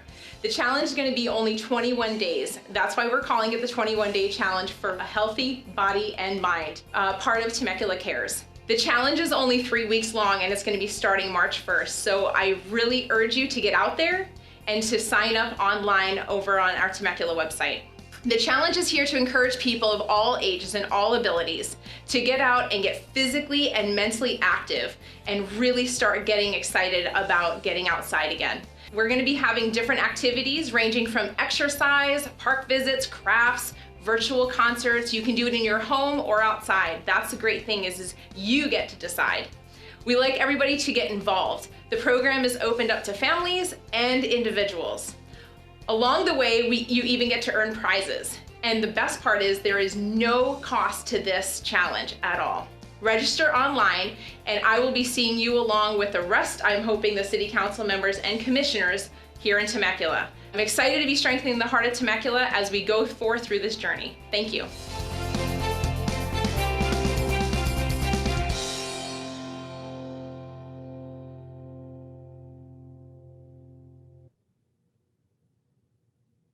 Prizes? I think they're going to be doing, we're looking possibly for different places to get gift certificates and swag and all this good stuff. So it'll be coming out. I'm very, very excited. Gift certificates are cake and ice cream and milkshakes. No. Those are the ones that I want. Thank you, Jess. It looks like a lot of fun. It should be. It really should be. I'm just excited to get everybody's mind towards one goal and just moving forward, just get us moving our bodies and our minds and connecting again. I know exercise is supposed to, brighten your spirit and it certainly increases your energy level. So yeah, you're gonna have to come over and drag me out of the house. I know where you live. Yes, you do. Okay, Zach. Thank you, Madam Mayor. You're up for the challenge, I know. Oh, absolutely. Councilmember Alexander, I'm certainly looking forward to that challenge. So that's going to be a fun 3 weeks. So, but here we are. Temecula Pump Track is an extremely popular amenity here in the city. And I just wanted to let everyone know that it's going to get a little maintenance. Everything over there is doing okay. We just want to make sure that we maintain it properly and it lasts a very long time. So the Temecula Pump Track will be closed Wednesday, the 24th. And this is all day. And we posted this on social media and the like, but wanted to just get in front of everyone tonight to just let them know if you're planning to take the kids over there in the morning, please just hold off a day and it'll be ready. So that is that. I had a couple more things, so we can pull the slide down. I was invited to a Great Oak High School class, an IB class. It's called The Theory of Knowledge by Diana Arban and January King. And the reason I share this is we didn't have an opportunity to do youth in government. And I've always loved youth in government. So I really jumped at the opportunity to go spend an hour or so in a Zoom classroom with about 60 or so of our finest students. I was joined by Mike Wooten, who's our homeless outreach coordinator, and we had a presentation and a dialogue surrounding homeless outreach and what the city's doing, and just really had a very good dialogue with these students. I would have shared a snapshot of the Zoom, but I didn't really feel it was appropriate just to put the kids up there on the screen like this, but it was very engaging. It was nice for them to see the balance between what council does and what staff does, and just the amount of work that goes into that. So I wanted to just thank Mike Wooten for joining me on that call, and I know it was helpful for him as well. Just sort of really just presenting what he does and being able to speak to what he does and what the whole HOT team does here in the city. So that was exciting. And then one more quick thing. We heard from Commissioner Telesio about some feedback about the budget process, and I really appreciate that. You know, this is new this year, and so to hear that feedback is exciting to me. I think it's important that we get out in front of this stuff, and I think it's good. For me as a council member, and I think for residents as well, when you look at these commission meetings and the processes like this, and then the updates we'll get from each director, it's also really helpful that now these videos are available on YouTube, right? So we can all go, and I've done that, and I think many have, and go and watch these videos so you can see the commentary, and you can see the dialogue and the back and forth, and get a really cool deep dive into some of these meetings. It's really cool. So Commissioner Telesio, I really appreciate your feedback tonight on the budget process and just the commissions as a whole. So thank you. Thank you, Zach. So Stu or Matt, anything? Yes. Stu, go ahead. Okay. So I don't know if any of you saw the press conference that was done yesterday, I do believe. It was the DA Hestrin and Sheriff Bianco talking about their first fentanyl murder case, which to me was, because we had that distraught parent that came in and talked to us late last year, or the year before last, and talking about what a devastating problem this is, and how kids are basically dying by the handsful. I mean, I talked to sheriffs and they say, yeah, it's happening. They lose a person a week on fentanyl. So this was pretty exciting, and actually game changing for the DA's office and the sheriff's department. They took a lot of time building this case against this particular person. And so this is kind of like a game changer, that they're going after these guys who are poisoning our kids and adults. So that was super exciting. Also with the city app, I just want to promote that yet again, because that is probably the best tool for a citizen who has an issue with the city of Temecula about anything, whether it be roads, whether it be community services, because that app, you can talk directly to that department head that morning. So if you put your little cursor and say, there's a pothole right here, 24 hours, there won't be a pothole right there. So that's what's really cool about that app, is you're not having to go through a bunch of people and trying to get it to the right desk. The app takes it straight to the right desk. So I keep promoting that. You can find it on your app store, both Mac and iOS. I mean Android. So please download it. There's a lot of cool information, but more importantly, you can talk directly to the city anytime you want and anything you need. So that's my plug for the app. Thanks, Stu. Matt, anything? Yeah, couldn't agree more on the app, Stu. When that first came out, I actually kind of did an undercover thing with it and submitted some stuff to see what the response times were and all that. And it's pretty remarkable. So very proud of the staff and all the departments for being so responsive. Yeah, I just wanted to say two quick things. First to Mayor Edwards and Councilmember Alexander. I love the programs that you've put together here, and it's very touching to see, and it just shows how diverse our perspectives are on how to deal with the difficult times we're experiencing now, and coming together as a community. That really is what makes Temecula special. So thank you both for what you've done there. On a totally different subject, we've got continued road repairs along the Temecula Parkway, Rancho California Water District, and some of the major infrastructure repairs that are going on there. Is no joke of what they're actually doing.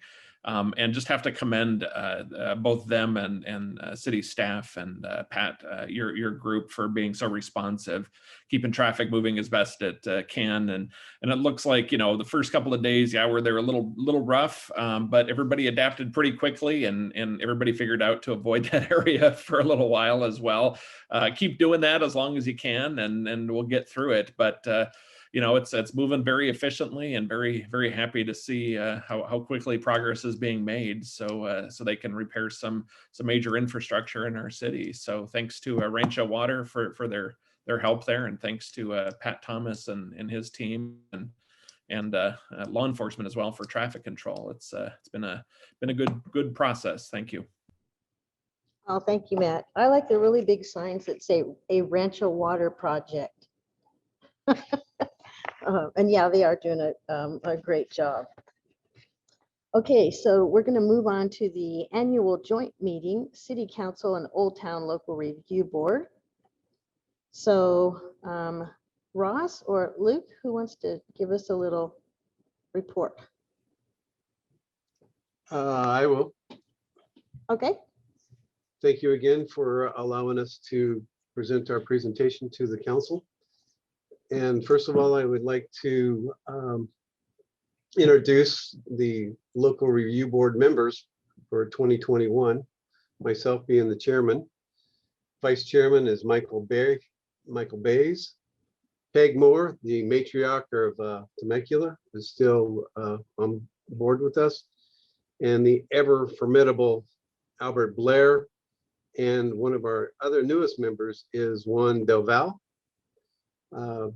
I'm looking forward to many meetings this year with this team, and following the guidelines that have been set forth to us by the specific plan to ensure that Old Town follows the guidelines of what we call a beautiful little city like we have.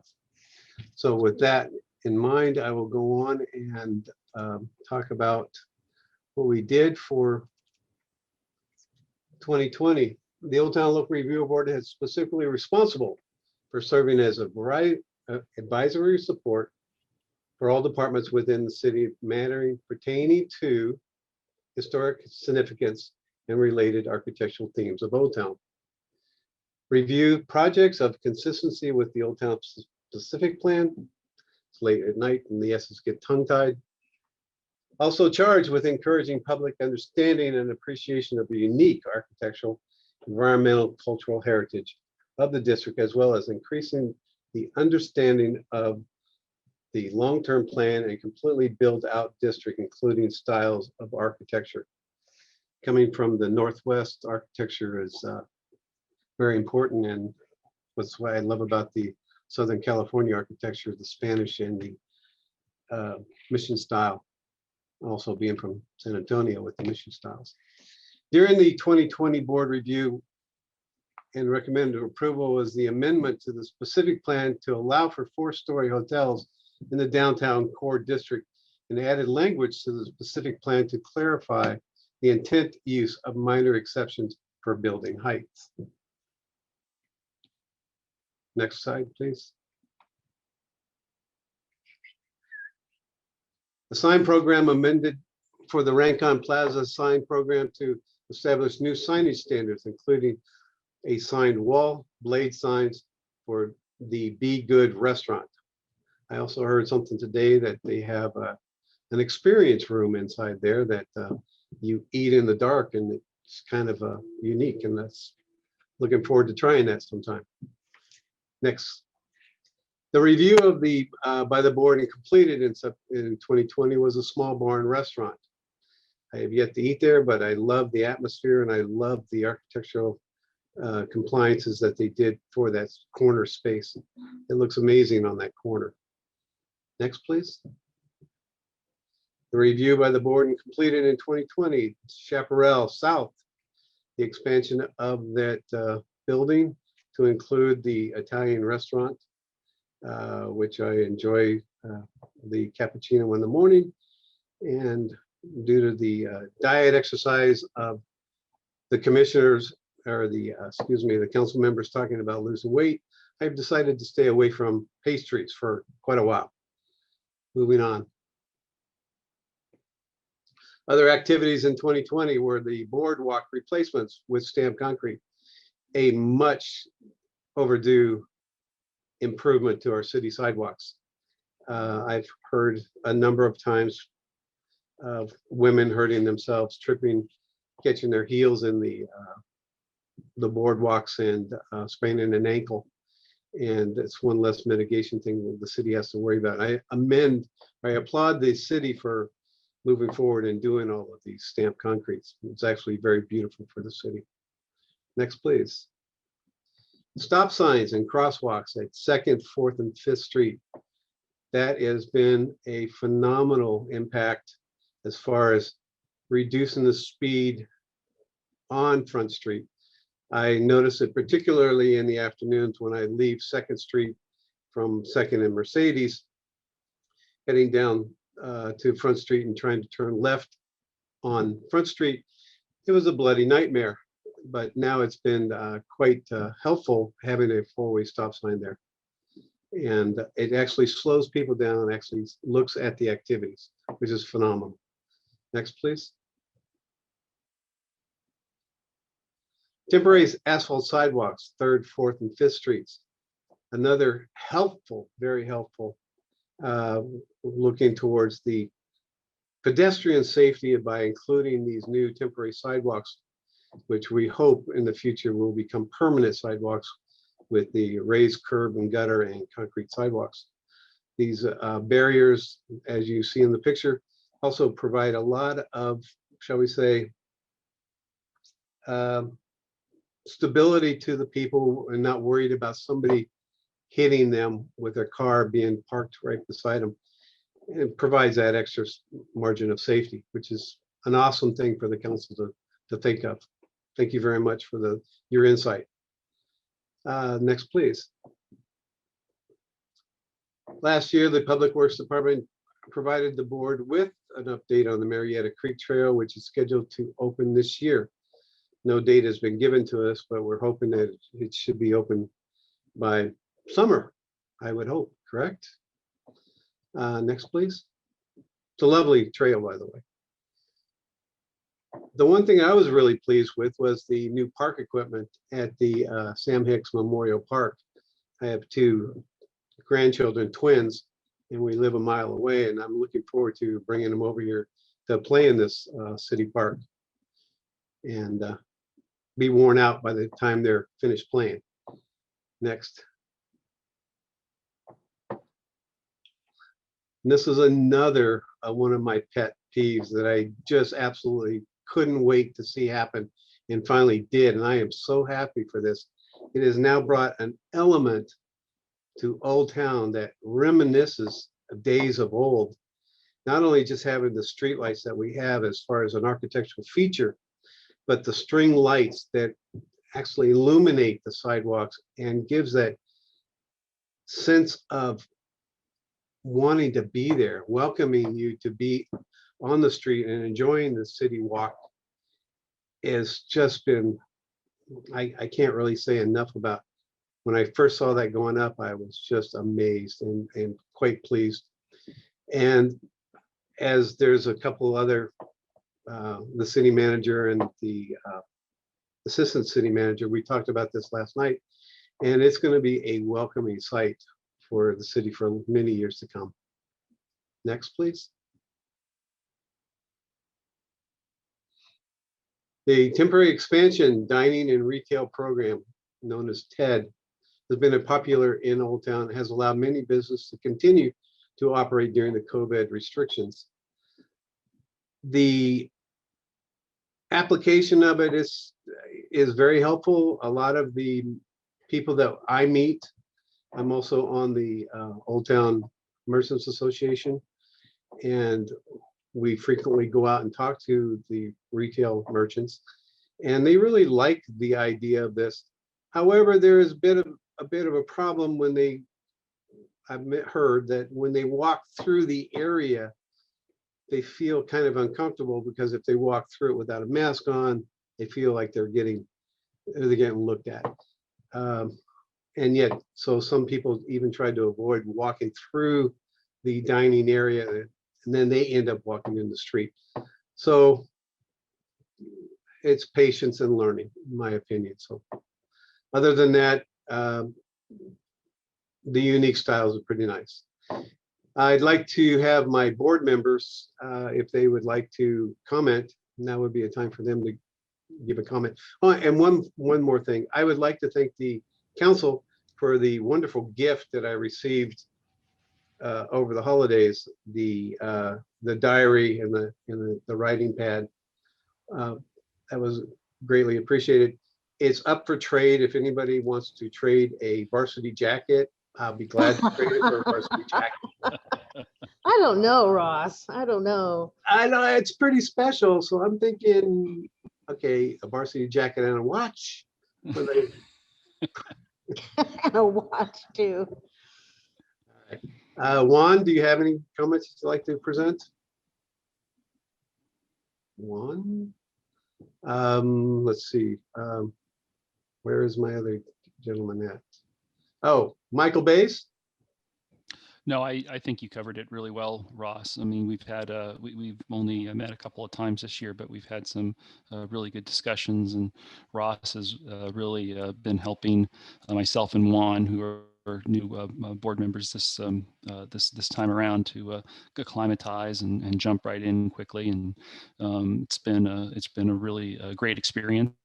And I think we're going to have our share of challenges as we move forward and things shift and change again.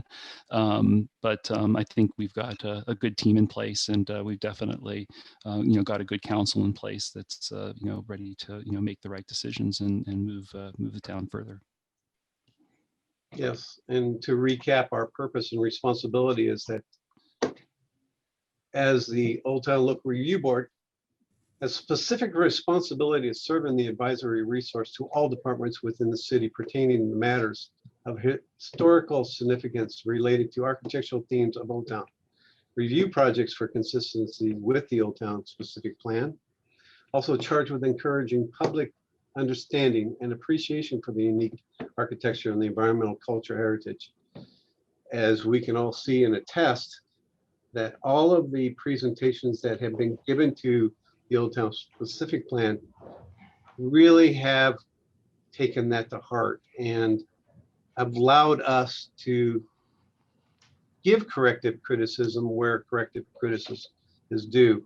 And I think that's because the board that we have, Peg Moore and Al Blair, Annette Brown, and all the other past, have set an open-mindedness, not a closed-mindedness to it, say, no, you got to do it this way. We are there to listen.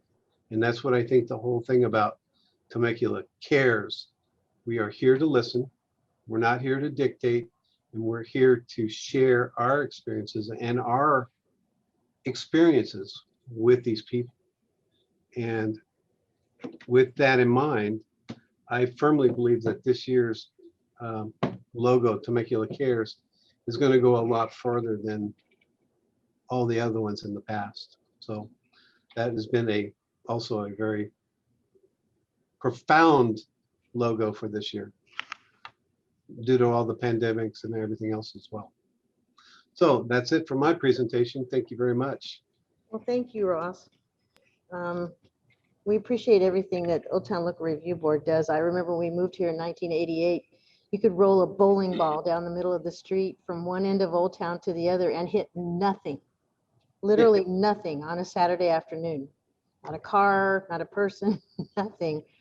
And yeah, my wife has been here since 89. Yep. And she remembers 3 stop signs and taking our dogs and walking over in the field by 79. Yeah. picking up sheep bones. Yeah, yeah. And now you see nothing but houses, and she Well, is, that's an interesting hobby.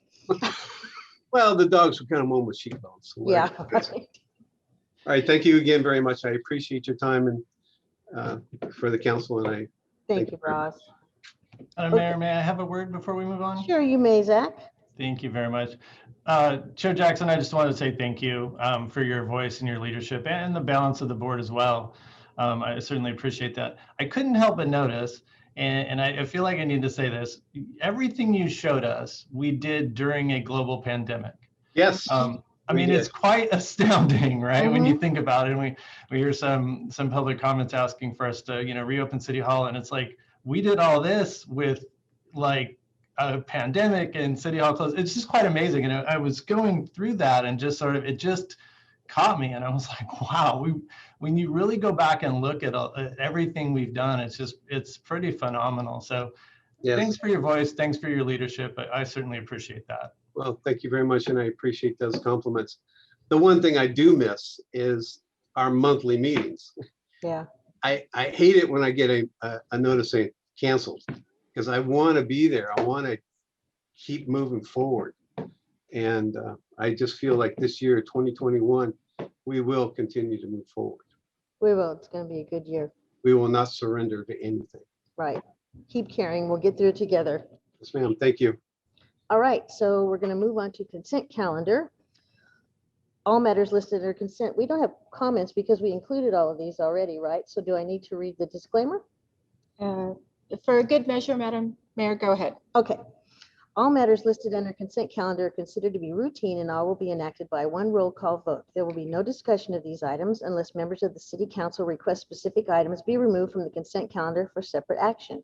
Number 1, waive reading of standard ordinances and resolutions. Number 2, approve action minutes of February 9th, 2021.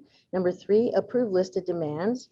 Number 4, approve city treasurer's report as of December 31st, 2020.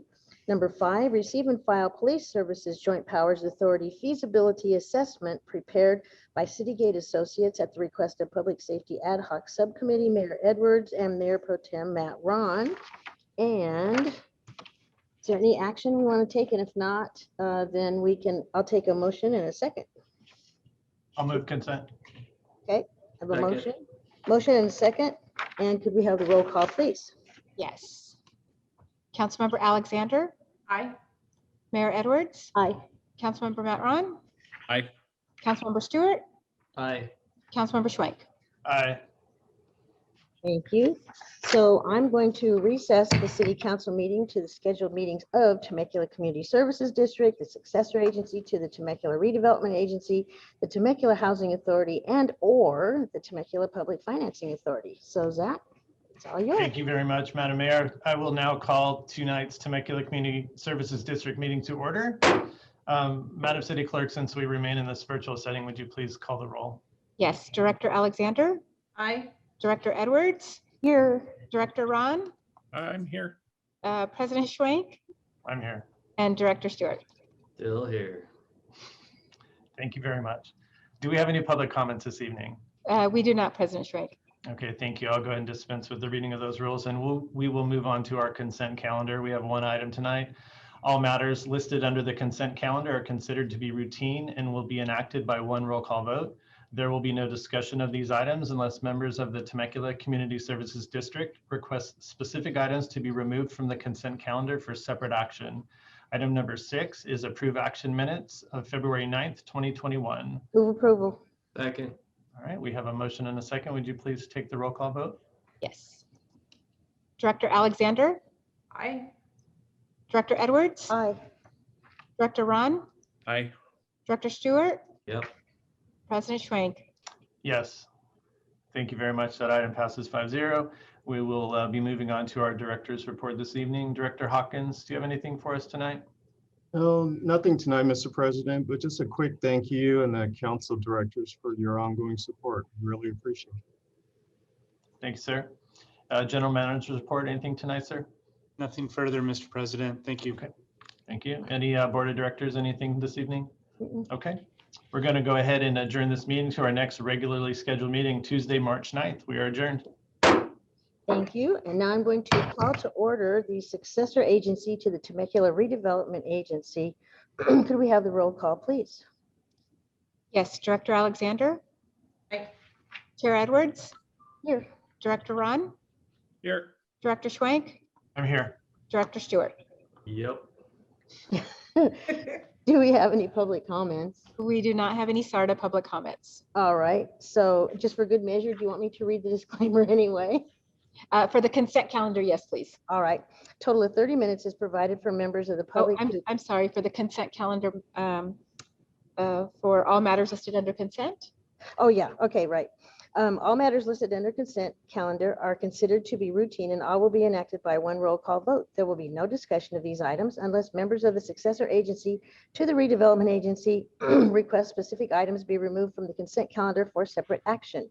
Number 7, approve action minutes of February 9th, 2021. Move approval. Second. I have a motion and a second. Could we have a roll call, please? Yes. Director Alexander? Absolutely. Chair Edwards?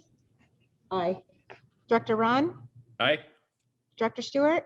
Affirmative. Director Schwank? Aye. Better hurry. I think they're getting weaker by the minute. All right, so that was unanimous. Executive Director's report for SARTA, anything? Nothing tonight. And directors, anything?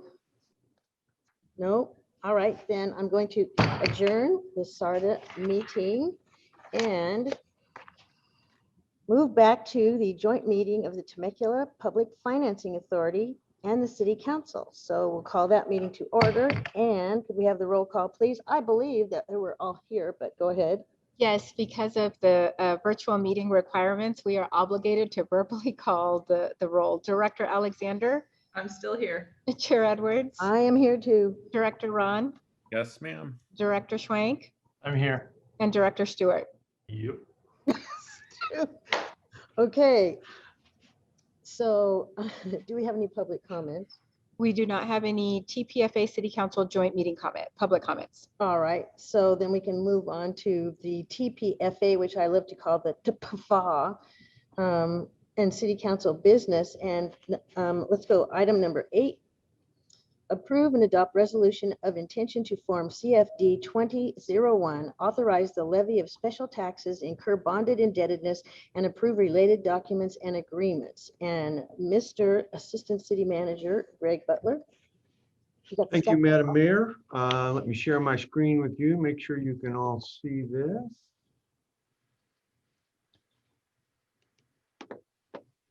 Do that. And start the slideshow. Can you see the slides? Yes. Very good. Good evening, Madam Mayor, members of the council. For efficiency, item 8 on your agenda this evening is a joint meeting from the City Council and the Temecula Public Financing Authority, or as the mayor likes to call it, the TPFA.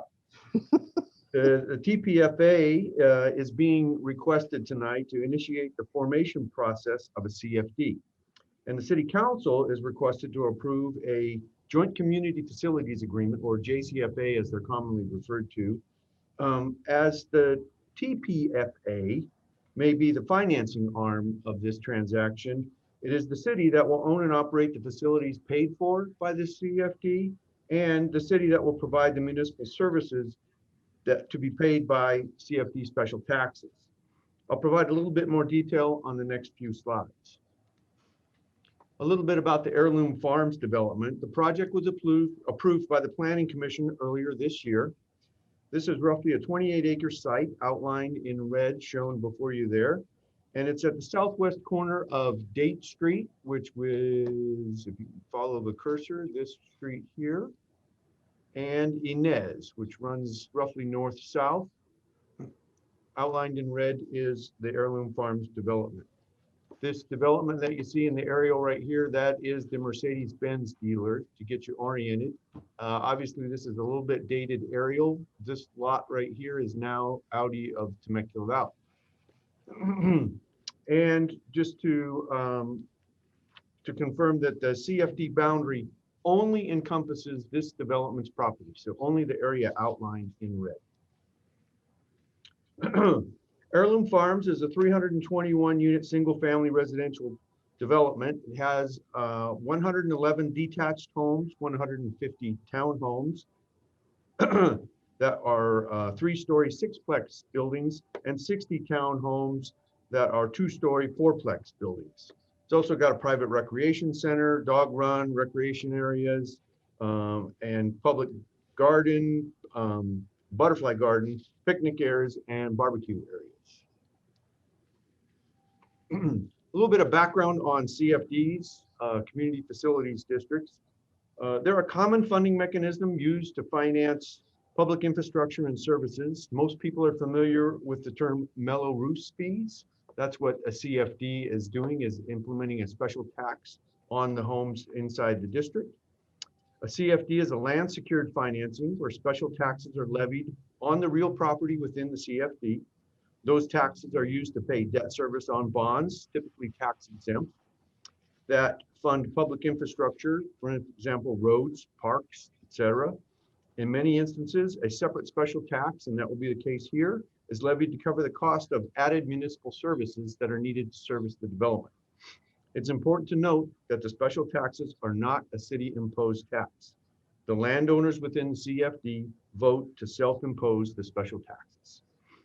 During the conceptual stages of the development, Meritage, our developer, proposed using a CFD to assist with the funding the infrastructure that would be conditioned upon the development.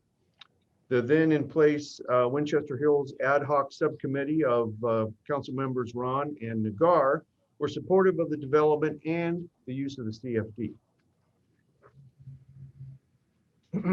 The formation process informally started last year when the TPFA and the council approved a deposit reimbursement agreement with Meritage, who subsequently posted the deposit to cover the costs associated with the formation. These costs will be reimbursed once the CFD is formed and bonds are issued.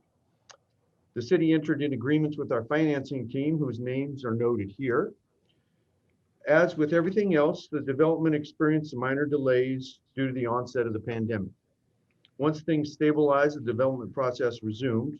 The city's economic consultant, Kaiser Marston and Associates, or KMA as we often refer them to, finalized the fiscal impact analysis, and the developer and the city team fine-tuned the list of facilities to be financed and estimated their costs. For this CFD, the following public facilities will be financed: street improvements to Yanez Road, Temecula Center Drive, and Date Street, and a new much requested traffic signal at Inez and Waverly will be financed through this CFD and implemented by the developer. A $750,000 contribution towards a yet to be identified community development that will fulfill the city's growth management policy will also be funded. And then because the CFD must finance facilities and not necessarily fees, the CFD will fund facilities included in the CIP that are paid for with development impact fees or DIF fees. EMWD sewer facilities paid for with EMWD fees will be financed, and Temecula Valley Unified School District facilities paid for with school district fees will be financed.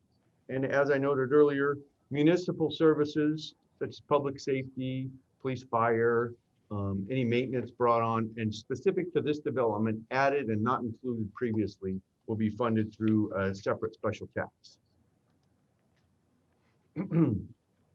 So that gets us caught up to this evening. Meritage has submitted the formal petition requesting the city, acting as the Temecula Public Financing Authority, initiate the required proceedings to form the CFD. To do so, the Financing Authority is requested to adopt 2 resolutions of intention, often referred to as ROI, formally declaring the intent to form and the intent to issue bonds, as well as to set the public hearing for the landowner vote and consideration of the formation documents for April 13th, 2021. The second action requested is somewhat of an internal agreement. As I said, the city is requested to adopt 1 resolution to approve the Joint Community Facilities Agreement between the city and the authority. The TPFA is the financing arm, and the city will be owning and operating the public infrastructure and providing the municipal services. The city will also assist the TPFA in administering the CFD and the acquisition agreement which spells out the process for facilities to be acquired from the developer using the bond proceeds. Madam Mayor, with that brief background, and the staff recommendation is for the Financing Authority to adopt the 2 ROIs and for the City Council to adopt a resolution approving the JCFA with the Temecula Public Financing Authority. Thank you, Greg. Are there any questions? My report, and also I just want to note Jim Fabian from our municipal financing team is on the line if we have any questions. Hi, Jim. So council members, do you have any Yes. questions? I do. Okay, Stu. So, Greg, could you go back two or three slides when it talks about the police and fire?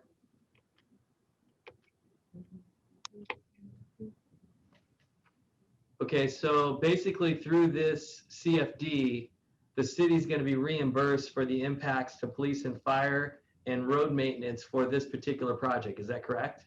For this development only, yes. Yes. There was a Okay. fiscal impact analysis performed, and because this property was not necessarily zoned for a residential use, and there was a change in zoning, it's required that they make up the deficit that would be brought about by those new residential homes brought forward.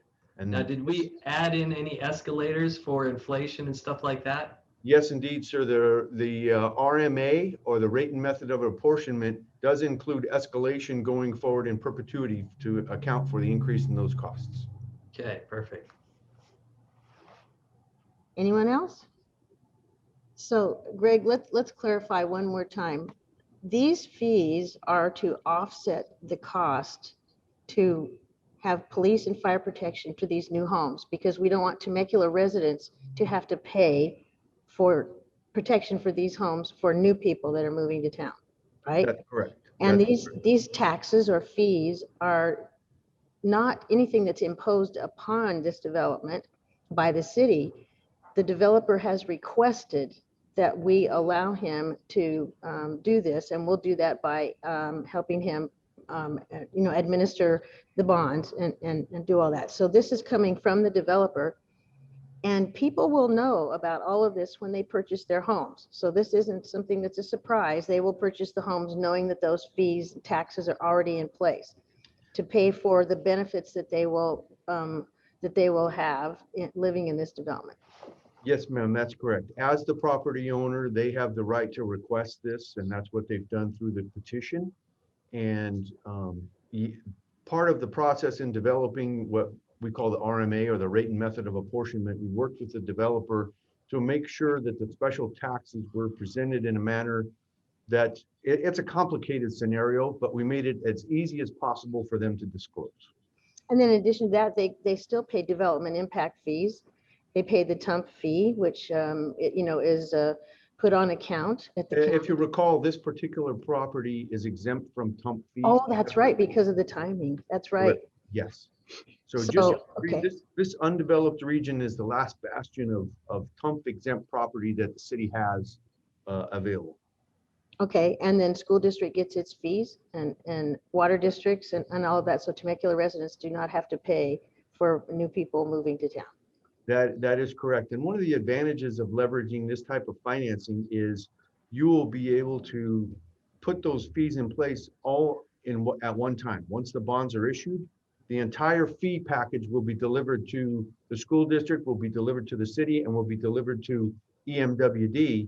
So they will be able to take those fees and leverage those to bring forward facilities rather than having to wait for all the homes to be built and the fees to come trickle in.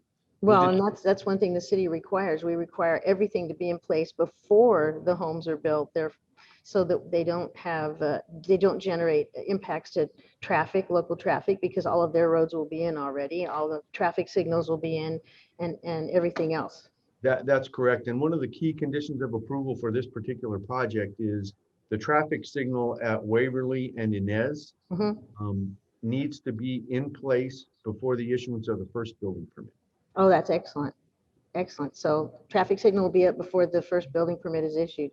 Yes, ma'am. Yeah, a lot of cities don't do that, and it's a nightmare when you don't. So, okay, so I had no questions. Any comments? So I did have one comment. Greg, CFDs are not unusual in the city of Temecula. How many do we have in the city of Temecula? I don't know the exact number, but I want to say like 7 or 8 of them. Okay. You know, That's some why of I just wanted to clarify that so people don't think somehow this one's being singled out in any way, shape, or form. These No. exist all over Temecula. No, that's correct. Some of the larger developments that I worked on during my tenure here that have CFDs on them, the Harveston adjacent to this project has actually 2 CFDs that layer over portions of it. Wolf Creek has some, Crown Hill has one, Summers Bend or Royal Paul Ranch has one. There are a couple of large assessment districts that were formed prior to incorporation that cover a portion of the city as well. Mhm. No, that's a good point, Stu. Any other comments? No? All right, then I'll go ahead and accept a motion and a second. Madam Mayor. Oh, is it received? Oh, Peter has to read something. Actually, Madam Mayor, no, for the record, I need to go ahead before you ask for the motion to go ahead and approve all of the resolutions in a motion. I need to state for the record that we did not receive any public comments on this particular item. With that, you're free to ask for a motion. All right, so now we will ask for a motion in a second. So moved. Steve? Okay, and Matt, and would you call the roll, please? Yes, ma'am. Councilmember Alexander? Aye. Mayor Edwards? Aye. Councilmember Ron? Aye. Councilmember Stewart? Aye. And Councilmember Schwank? Aye. And those votes will reflect both the role as city council members and as the directors for Temecula Public Financing Authority. And thank you. So is there a TPFA executive director's report? I'll say no. Or any board of directors reports? No, nothing tonight. All right, then we will call this adjourned. If I can turn my pages.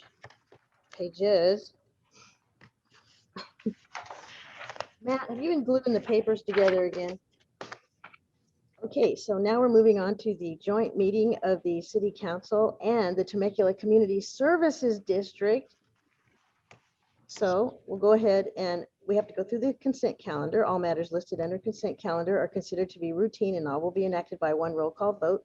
There will be no discussion of these items unless members of the City Council Community Services District request specific items be removed from the consent calendar for separate action. Number 9, approve fiscal year 2020-21 mid-year budget adjustments. All right, so who has the privilege? I'll move consent. A second. All right, so we have a motion and a second. We have the roll call, please. Yes. Councilmember Alexander? Aye. Mayor Edwards? Aye. Councilmember Ron? Aye. Councilmember Stewart? Aye. Councilmember Schwank? Aye. And votes will reflect both roles as well. Excellent, thank you. All right, so I'm adjourning the City Council, the CSD meeting, and reconvening the Temecula City Council. We have business item number 10.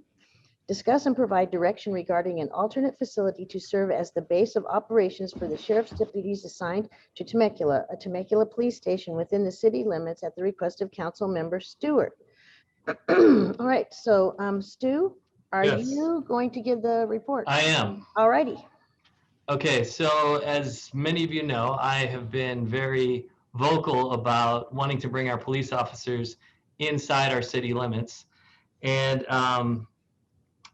you know, Temecula today is a lot different than it was 10, 12, 15 years ago. And I think we are suffering from some challenges that are going to continue to get worse. And I think we need to be a little forward thinking and a little aggressive. You know, we consider ourselves as a premier city.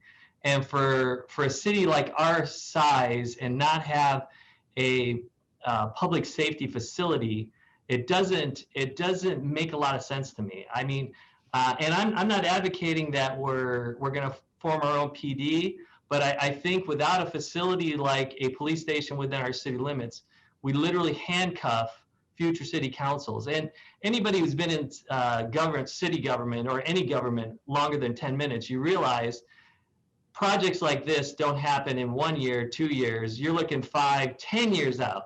So, you know, for me, this is something that going forward, I think we need to start thinking about what do we want public safety in the city of Temecula to look like. And, you know, our sheriff's department does a great job at protecting our city. You know, we are rated, you know, one of the safest city in the country. But when it comes to other crimes such as burglaries, and that was why I was trying to get Captain Hall to give me a little bit more detail on that other 5,200 calls, because I have a hunch that a lot of those have to do with quality of life issues, and really that's what this is. It's a quality of life issue when you're being your car is broken into, or your house is broken into, or your bike is stolen, or, you know, all these little things just kind of add up. And for a citizen who lives in our city who deserves better, I think that's why it's so important for us to think long-term on this issue. And so, I mean, even just like the mailboxes that have been, you know, rifled through. I hear just every other day, I hear of another neighborhood that just, you know, lost a half a dozen of those big mailboxes. So what I'm looking for in this discussion is, in the end, I would like to see a subcommittee of myself and Mr. Ron to do a little deeper dive on what are our options. You know, if we want to go this route, what does that look like? What kind of facility, do we have any facilities that we can modify? If not, do we have any land that we could possibly use as? And Mr. Ron and I had talked about maybe even doing a couple of dry runs, you know, have the police officers go out of a facility we have here in Temecula and see if that improves our coverage, or our, you know, and I have a lot of heartburn, to be honest with you, about our police officers traveling from French Valley, you know, and on a bad day, it could take, you know, 45 minutes to go to French Valley to 79 South area. And so, you know, and at $185 an hour, what we're paying, plus $750,000 to rent the facility out at French Valley, which is not a state-of-the-art facility, with a lot of issues, just from what I've heard from officers. So, and for me, it's all about showing our officers and our citizens that we value them. Both our police officers and our citizens, we value them enough to bring our officers closer to us. And so, you know, Old Town is definitely, like we just talked about, Old Town was a sleepy place 15 years ago. I mean, just 15 years ago, it was still pretty sleepy. And so, and now it's like Mardi Gras every weekend. So, you know, we really need to have our officers in a position to where, if they do have, I mean, if they pick somebody up and have to run them back to Southwest and process, and of course it's process and release. We all know you can't hold anybody for anything anymore, short of murder. So it's just one of those things that we're losing a lot of time, where if we had a local facility with, you know, a single holding cell, and then we transport, if we have to transport to a jail, but it's almost a catch and release anyways. But there's a lot of other more economical ways to get people who are arrested out to Southwest than spending $185 an hour officer to do it. So, so I, you know, and I don't have all the answers, you know, and I plan to use, if it's me and Matt, to use that time to go up to Menifee, look at their model, look at Marietta's model, maybe go, I think Eastvale is looking at possibly doing it. In fact, I think they're building their own facility too. They're staying with the sheriffs, but they're building their own police station. So, you know, there's opportunities for us to look long-term on this, because that's where I'm looking. I'm looking long-term, you know, because like I said, this thing doesn't happen overnight. And during a pandemic is the perfect time to start thinking about it, because we're not going to spend any money probably for a long time on this whole idea. So, and with the pandemic, we've really kind of scaled back operations to the point where we got the time now to look at this. Where, you know, when we were cooking on all cylinders, you know, we were pretty busy taking care of a lot of city business. Where now we have the time to actually do maybe a little deeper dive and see if we can see if this makes sense for us. You know, I'm not even saying it does, but I want to look at it. You know, we looked at it in the past when the city was totally different. Now we need to look at it at the present and then look at it going forward, because going forward, the city of Temecula is going to look even different. So we need to start looking at all the challenges, such as Old Town. You know, it can be a challenge on the weekends. And so we need to look at some of those issues that I'm really fearful for city councils in years to come on what, and we all know you build something today, it's cheaper than building it 5 years from now or 10 years from now, because costs just go up. They're constantly escalating. So we have an opportunity now to kind of look at it at this 2021 or 2023 prices, whatever we decide to do it, than trying to do it in 2030 when it's like 5-10 times the cost that it would be today. So that's my ask of you, the city council, is to let's look at this a little bit more deeply and figure out if this is a move that we can afford to do, which I think we can, and that will give us opportunity going forward for other city councils if we decide to want to pull that trigger and become our own PD. Without a police station, it's a moot point. I mean, it's the most expensive component of a police department is the police station. So if we have that already in place, when it comes to, if we decide we want to 5 years from now, 10 years from now, 20 years from now, we want to start our own PD, we can do it. It's just a matter of flipping a switch and doing the recruitment, and we're moving. So anyways, that's my ask of you guys. So discuss away. So does anybody have a question? I do. I have a couple of questions too. So when you talked about the trip from French Valley, which is what, it's 1.5 miles outside the city limits, I think, to, let's say, Temecula Parkway, South Temecula. Yeah. Well, our officers do overlap when they change shifts. I'm not talking about coverage. Coverage has nothing to do with this discussion, because I agree coverage is totally fine. I'm talking about how much we're paying for just straight up commuting. This is just a commuting charge. You know, it will take them 45 minutes on a bad day to get from French Valley all the way to Temecula Parkway.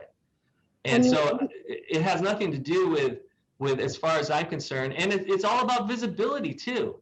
You have a police station, let's say on the industrial park side of Temecula, out of any homes, you know, away from, you know, even our Old Town district, but over there, now they're all commuting through our two major arteries, Winchester and Rancho California Road. And once the Western Bypass is built, it's a straight shot down to Temecula Parkway. So now you've got incredible visibility of all these officers coming and going, where right now, Winchester is probably the safest road on the planet, because there's so many police cars going up and down that road at any given time. So that's what I'm talking about. I want that bad guy, that biker group, that whatever is here to cause problems in Temecula, to know we have police officers because they see them traveling through our city, through our major intersections, through our major thoroughfares. And again, it's all about, I want them to feel like we care. I mean, this is your theme. We care. Well, it's your theme too. Well, yeah, I know, but we do care. We do care about our public safety. We do care about the officers who patrol our streets, and we do care about our citizens, and we want to protect them as much as we physically and financially can do possibly. So that's it. The coverage aspect, like I said, they do a great job. I have no problem with that.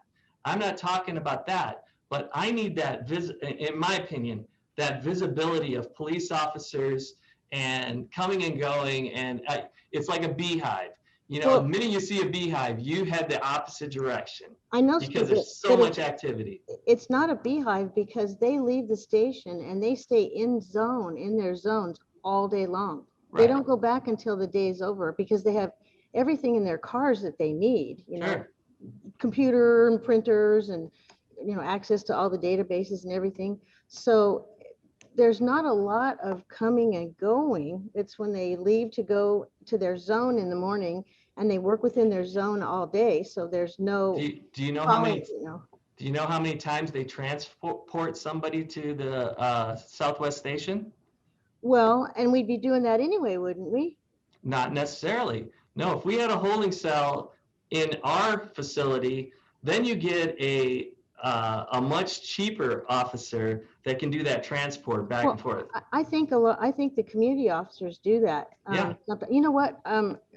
These are really good questions, and you've raised some interesting things. Could Aaron, can we get Police Chief Zach? Captain Hall's on the call, and if it's helpful to the council to answer any operational questions or concerns about what's happening today, or expand on Councilman Stewart's comments, I'm sure Captain Hall can weigh in. Yeah, Captain, I'd like to know about the time lost commuting from French Valley, and how many times officers are going back and forth during the day. Is it a lot? Well, I'd have to look into it, but we have a community service officer transport system that picks our in custodies up in the field and takes them back to the station when they can. And now it doesn't happen all the time. Sometimes the officers have to transport them. We obviously don't hand off highly combative subjects to our non-sworn community service officers for transport.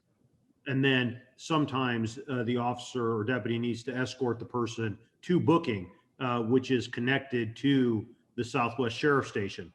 So it's very convenient to get them from the station into the jail.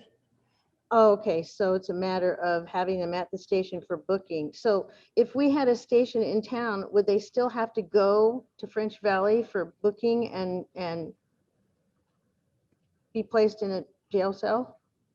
Well, it depends, right, on the type of charge, how long we're going to hold them, how we would build this facility, and how the Department of Corrections would assign it, right? They give certain levels to certain facilities based on accommodations and how long you can hold people. Sometimes they build these state police stations to hold, say, intoxicated subjects to detox. So that's, 6 to 8 hours. Sometimes there's overnight stays, but it is all how that station is designed and then staffed. So what happens to that prisoner who has to stay overnight? What happens when he's released in the morning? He or she, I guess. Well, it depends if they're let out of the facility they're at. So if there was a holding cell type police station, say near Old Town, they would be let out there. In Old Town. Correct. In French, or wherever the building was, in French Valley, out at the Justice Center, they're let out right there. So if you, you know what, now I remember, there were a lot of issues with prisoners being released and wandering into the neighborhoods and doing hanky-panky out there at one time, if I remember correctly. So if we hold them here, they're released here. And if they're held in French Valley, they're released in French Valley. And then can you have one holding cell? Does the state require us to have more than that if we have more than, I don't know, 1 or 2 prisoners? Yes. And it's also, gender, age, crime. Those are all reasons that you would have to have people in separate holding cells. Okay, so now we've got more cells and that we have. And would a police station be built much like a hospital is with OSHPD, strict guidelines and specific construction practices? And then is the same thing true for a jail? Yes, for sure. There is an enhanced level of building code that is required for conformity when building a first responder type building. And the jails obviously go way beyond that. And I can't speak intelligently on how they build jails, but it's built certainly different than our police station. Well, does that mean you couldn't take an existing building and convert it? Yes, you can. You can, okay. Okay, so you'd have to build on what is there. So what I've got now is the community officers do the transport. And even if we had a local facility in town, we would have to still transport then, right? Unless it's just the overnight stay to sober up or whatever. I'm not even sure that I think it would be difficult, but I'm not 100% sure to get overnight stays. I think generally when police departments have holding facilities, they are a certain type that is for like detox only. So like 6 to 8 hours, because, we're not set up for meal service or things like that. So you can only keep somebody so long before they have to be either let go, provided some type of services, or transferred to a correctional facility. We do not, at the Southwest Sheriff Station out there in French Valley, we do not have holding cells. We either immediately release them from the station or we take them to the jail. Okay, so community services officers are going to transport so that officers aren't taken off of their street. So, just give us a thumbnail of what a day in the life of an officer looks like. How many times is he going back and forth from the station? Well, it totally depends. Ideally, only when that deputy would have an arrestee that required something at the station, maybe an enhanced level of interview or interrogation that required audio, video recording, maybe to meet with a detective, maybe to use some enhanced technology there, or to ultimately end up in the jail. Sometimes they're site released released via citation from the station. Got it. Okay, so they'd be released in Temecula if we had a... Yes, and not always does a community service officer do the transporting. Okay. We try to do it as often as possible, right? Because then the deputy doesn't get tied up, but it doesn't happen all the time. I don't want you to think that every time we make an arrest, it's a community service officer that does the transporting. But that is one of their primary missions, is to provide that type of support to the deputy. So is there a lot of wasted time with our police officers driving back and forth to this station at, how much did you say, an hour, Stu? I don't remember, whatever. 5 minutes. How much? 45 minutes. 45 minutes. So.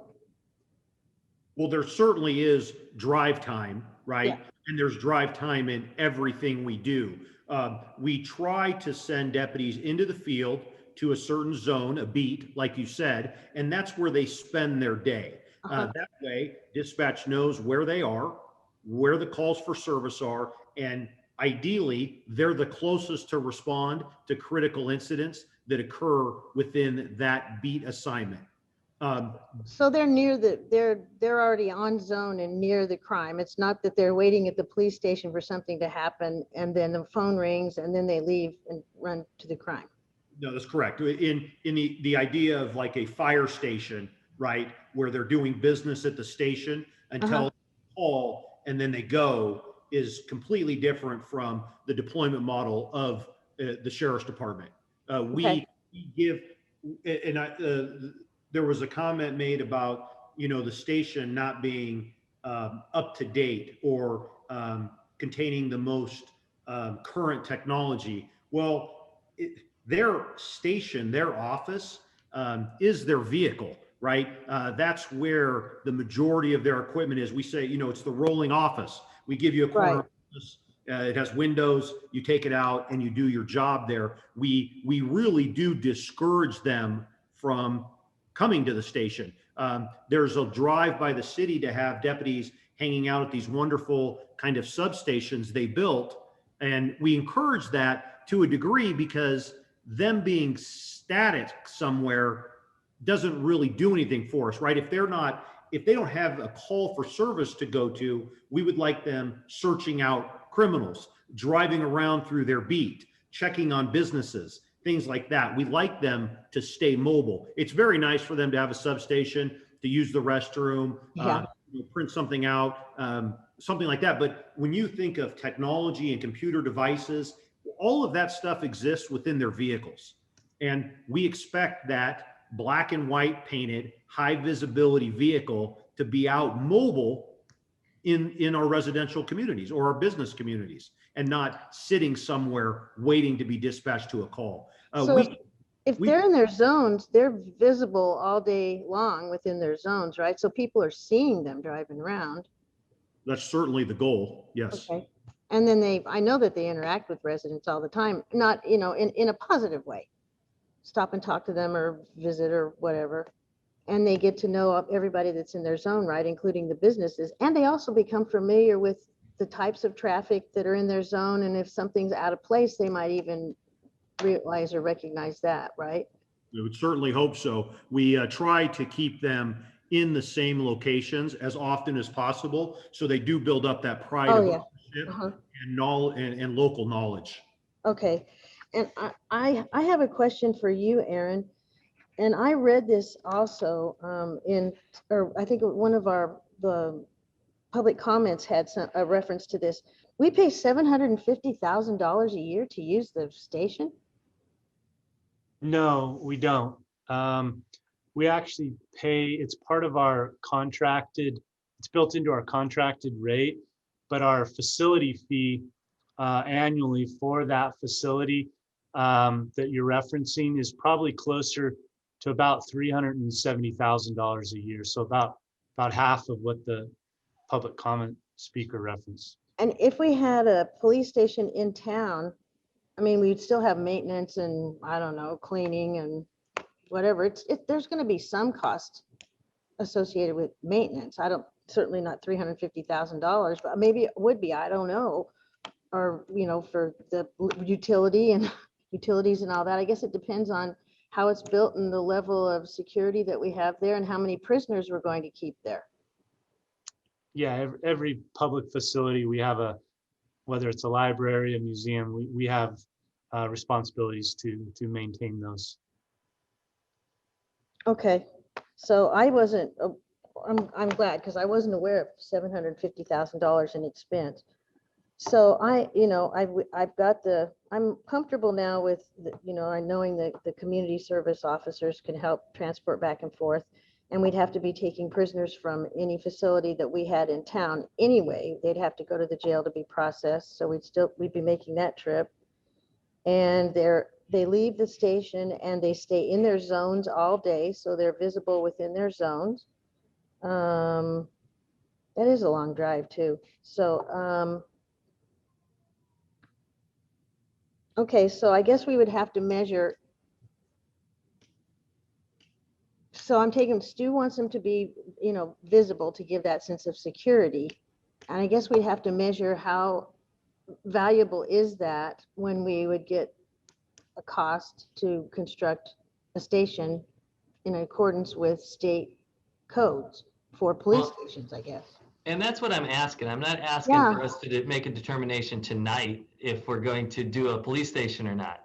I'm just asking to form a subcommittee just to look into it. Let's peel the onion back a little bit and see what the layers are. I'm fine with that. I just want, Madam Mayor, I'm sorry to interrupt, but I see that we're leading into discussion here. I just wanted to remind you that we do have 7 public comments. Okay. If you're done with the I'm question. done with my questions. So I have a couple of questions. If we can proceed with staff questions, and then I can read the public comments. Did somebody? Oh, okay, Jess. Yes, ma'am. Captain, you still there, I assume? Yes, I'm here. Thank you. So just a quick question for you. What is the typical processing time? I mean, we can see to the extent of 45 minutes on, a good day. What is the processing and booking time typically for while they're at over there? I would have to look into the average times, and it surely varies, right? Right, absolutely. Like a Tuesday morning and a Friday night, how many people are in queue to get in? COVID has surely thrown off that average because of the enhanced screening. The jails are under scrutiny for, mental health evaluations on the way in, medical evaluations on the way in. Very often we're sent from the jail, which is we get sent for what's called an okay to book, where something the in custody says, well, yeah, I have extremely high blood pressure, or I have a heart condition, or, I slipped and fell and hit my head. And the jail is like, well, you should go get them cleared by a doctor. So we leave there, we go to TVH, get cleared. So that certainly throws the average off. But generally, because the where the sheriff station is at and how we're connected to the jail, we're in and out pretty quick. I wouldn't want to say that we get priority, but there is a tunnel from our building to their building. I didn't know that either. Yeah, it's a well-kept secret. Yeah. Until now. The only reason I asked it, obviously, with me being a former police officer, I know, just like what you're saying, all booking time is so different depending upon what you're booking them for. You can be out in a couple minutes, or if you got to go to the hospital. So I'm just looking as accounting for that time too on a Friday night. If we have to do multiple charges on somebody, that it's going to take more time to process in that sense. So that's just something else just to add for not only the driving time, but the processing time. And just my thought, and if you can just add your opinion, sir. If we have somebody that's outside of our city limits, even if it's a little ways away, a couple miles away, a mile or two, I just find that if somebody's possibly here in town, that they have more ability to go on an emergency call faster than being 45 minutes out in a booking facility than being in town if there's an emergency and all hands are needed on deck. Well, I don't know. They can't, as you know, you can't abandon your arrestee anyway. Right. So once you have one, you're fully committed until you can hand that off to somebody. Exactly. We do a little bit different dynamic in our bookings is the officer or deputy doesn't have to stand by. Once we exchange the inmate with jail staff, we're on the road. They will also take them to the station. And if there's somebody else there that is having to wait, they will say, hey, can you take my guy when you go, or my gal, and they take them together. We do a lot based on demand and data. We ensure that there is a lot of coverage out there, right? And when it becomes all hands on deck, when we think of who's making these arrests, not only do you have all your patrolmen out, but you have all your special teams, you have all your traffic bureau, you have usually your detectives are out there running around, you have a corps of sergeants, you have your school resource officers, you have all of these groups, not to mention all of the associated sheriff's deputies that are just around. Like we have a 40 plus person SWAT team that essentially stays mobile in all of our areas during the day, that at the drop of a hat, they all go, a centralized canine unit. So I've gone out before and we've had 6 or 8 canines in our city that's there. You know, we have all the specialized units, the drug interdiction units, when we're all sharing the same radio frequency. So when an emergency goes out, all those channels are patched. So we often have way more people there than we actually need. It's never been an issue that somebody had to drive somewhere or got stuck with it in custody. I mean, we plan for that, right? You have to assume that any given time, 20% of your workforce is going to be tied up on some kind of in custody or some kind of emergency where you have to have 80% in reserve. Yes, sir. And 80% in reserve for the sheriff's department is a very large number, as opposed to, say, an independent police department that maintains their own radio frequency, where if, say, for example, Menifee Police Department had an emergency, somebody there would literally have to call our dispatch, and our dispatch would have to call a local agency to send somebody. For us, you know, we have an emergency, it goes out over the sheriff's air, and everybody goes. So we are totally planned for that kind of contingency. Including the SWAT team and the bomb squad and the hazmat team and the dogs. So we have all of those. Everybody goes? Yes, there, if these critical incidents or these a deputy needs assistance or more resources are needed, the jurisdictional lines for us as an organization are very blurry. And not to mention the mutual aid agreements we have with like Menifee or Marietta or CHP, you know, all those agencies will come. Okay. I think that was it. I think you guys are doing a great job. If nobody said that to you guys today, I just want to thank you. So you and your sheriff, you guys have been really good through all this last year. So thank you. I think I'm still missing something, especially when Jess asked her question. So even if we had a station and we took somebody into our station, we would still have to transport them to French Valley. It totally depends. If they are going to go to jail, right? They are going to go to jail until they either go to trial, they see a judge, there's probable cause approved to hold them. That is a trip to that jail. Okay. And if it's something, then otherwise they're going to stay in our local station for, I don't know, whatever amount of time it takes to process paperwork and drop them off back in Old Town or wherever, right? Correct. Usually, if we take the time and drive them to the station, we are going to release them at the station.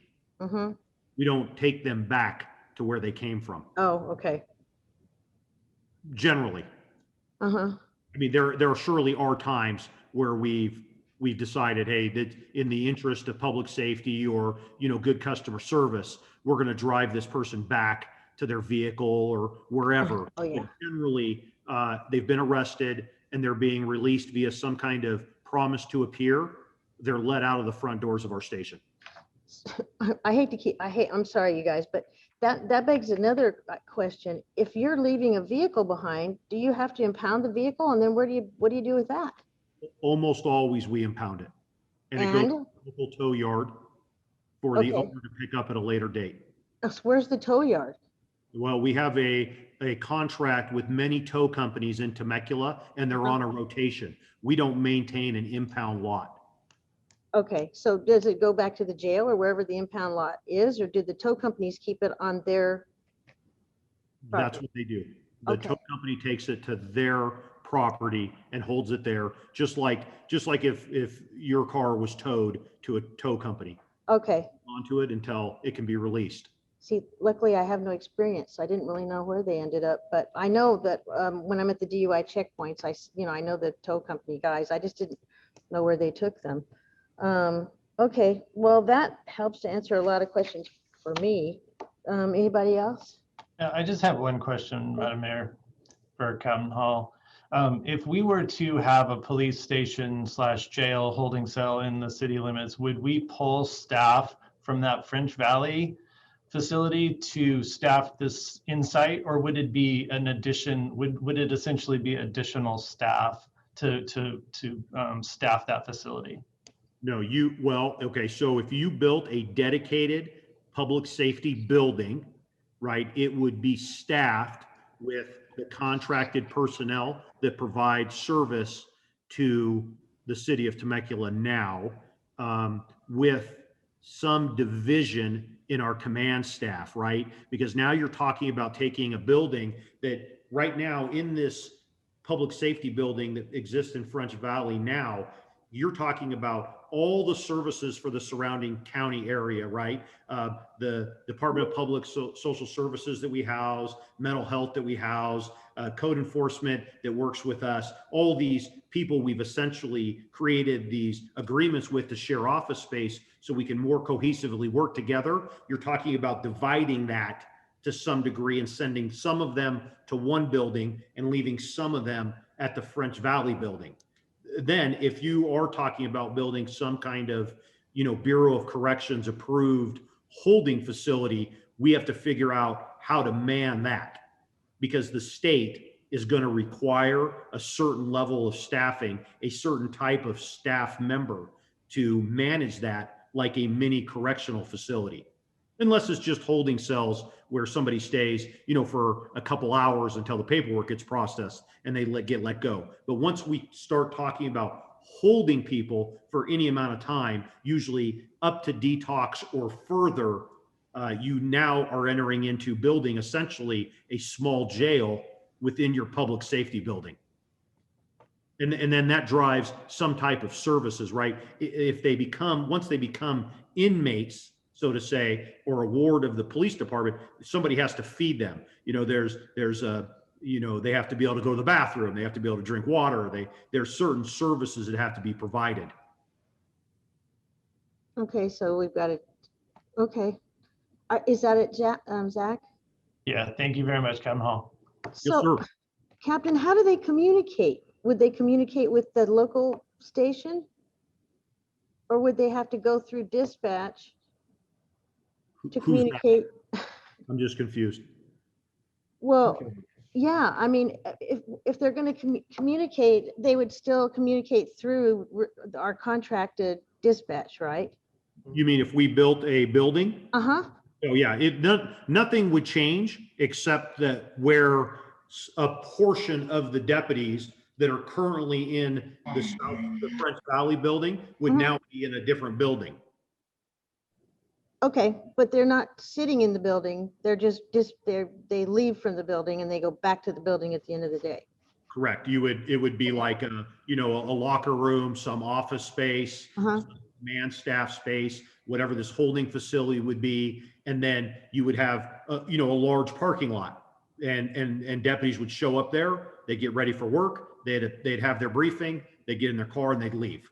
At the end of a 12-hour shift or longer, they would return to the building, unload their stuff, park their car, put their weapons in the armory, down all their equipment into logistics, and then debrief and go home. Okay. You said armory. I'm not even going to go there. That's something else I didn't think of. Okay, this is going to be interesting. So if we have no further questions, so what is your... Well, go to public comment. Comment, please. Oh, that's right, Randy, we got public comment. Yeah. Lots of public comment. And you know what? We're going to need to extend. Actually, we have about 7 public comments, and I've been getting some inquiries during this discussion. I want to make it very clear for the public that on business items and on public hearing items, there is a presentation. Council at that point has the opportunity to ask questions of the presentation as they have been doing. Then public comments are read. Then the council goes ahead and does their discussion and provides direction. So rest assured, your comments are going to be read into the record, all of them that I have, and I'll read them right now.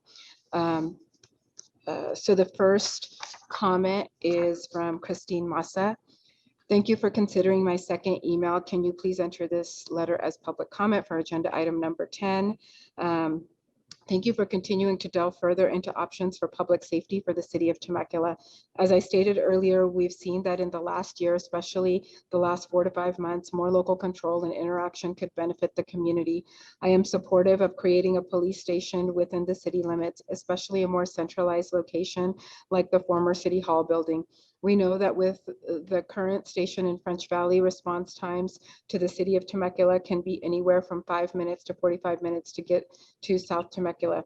It's also true that with dispatch being in French Valley, our police are challenged with not being freeway adjacent. Criminals and cars can make quick getaways without fear of being quickly apprehended. Just think of all the bank branches right near freeway on ramps off Inez Road. We could also easily see cost savings from this effort. The city currently spends $750,000 annually to maintain a facility on the outskirts of town. The city owns buildings that could be refurbished and repurposed with an ROI in 10 to 15 years. Thank you for considering placement of a police department location in a more centralized location. The next speaker is Summer Berg. I am a member of the Temecula Unity and I have been a proud Temecula citizen for 12 years. I would like to make a statement in support of item number 10 on the agenda. Temecula is in desperate need of its own police station. The Southwest Sheriff Station is too far away to sufficiently dispatch officers in a timely manner. Response times can be as high as 45 minutes in areas of the city. In an emergency, dispatchers need to be familiar with the area and officers need to arrive significantly faster. The proposed building is centrally located and freeway adjacent, which will dramatically improve law enforcement's ability to react quickly. We are currently spending $750,000 annually to maintain a station that is no longer appropriate for the city's needs. Refurbishing an existing building is a smart investment that the city will see a return on in the future. Thank you for your time this evening. The next speaker is Dean Vasquez. This letter is to speak in support of the effort to build or convert an existing building within the city of Temecula to a police or sheriff station. Simply stated, a city the size of Temecula needs to have a centralized response location for law enforcement to base, and we currently do not have such a facility. So I strongly support the addition of a station if located in the city of Temecula. It is time to start moving to more local influence and control of the law enforcement in our city, and this is the first step. The next speaker is Ashley Klainsmith. I'm writing this letter in regard to agenda item number 10, the repurposing of an existing building into a police station. I am in full support of this agenda item. This is absolutely necessary in order to aid the adoption of an independent police department for the city of Temecula.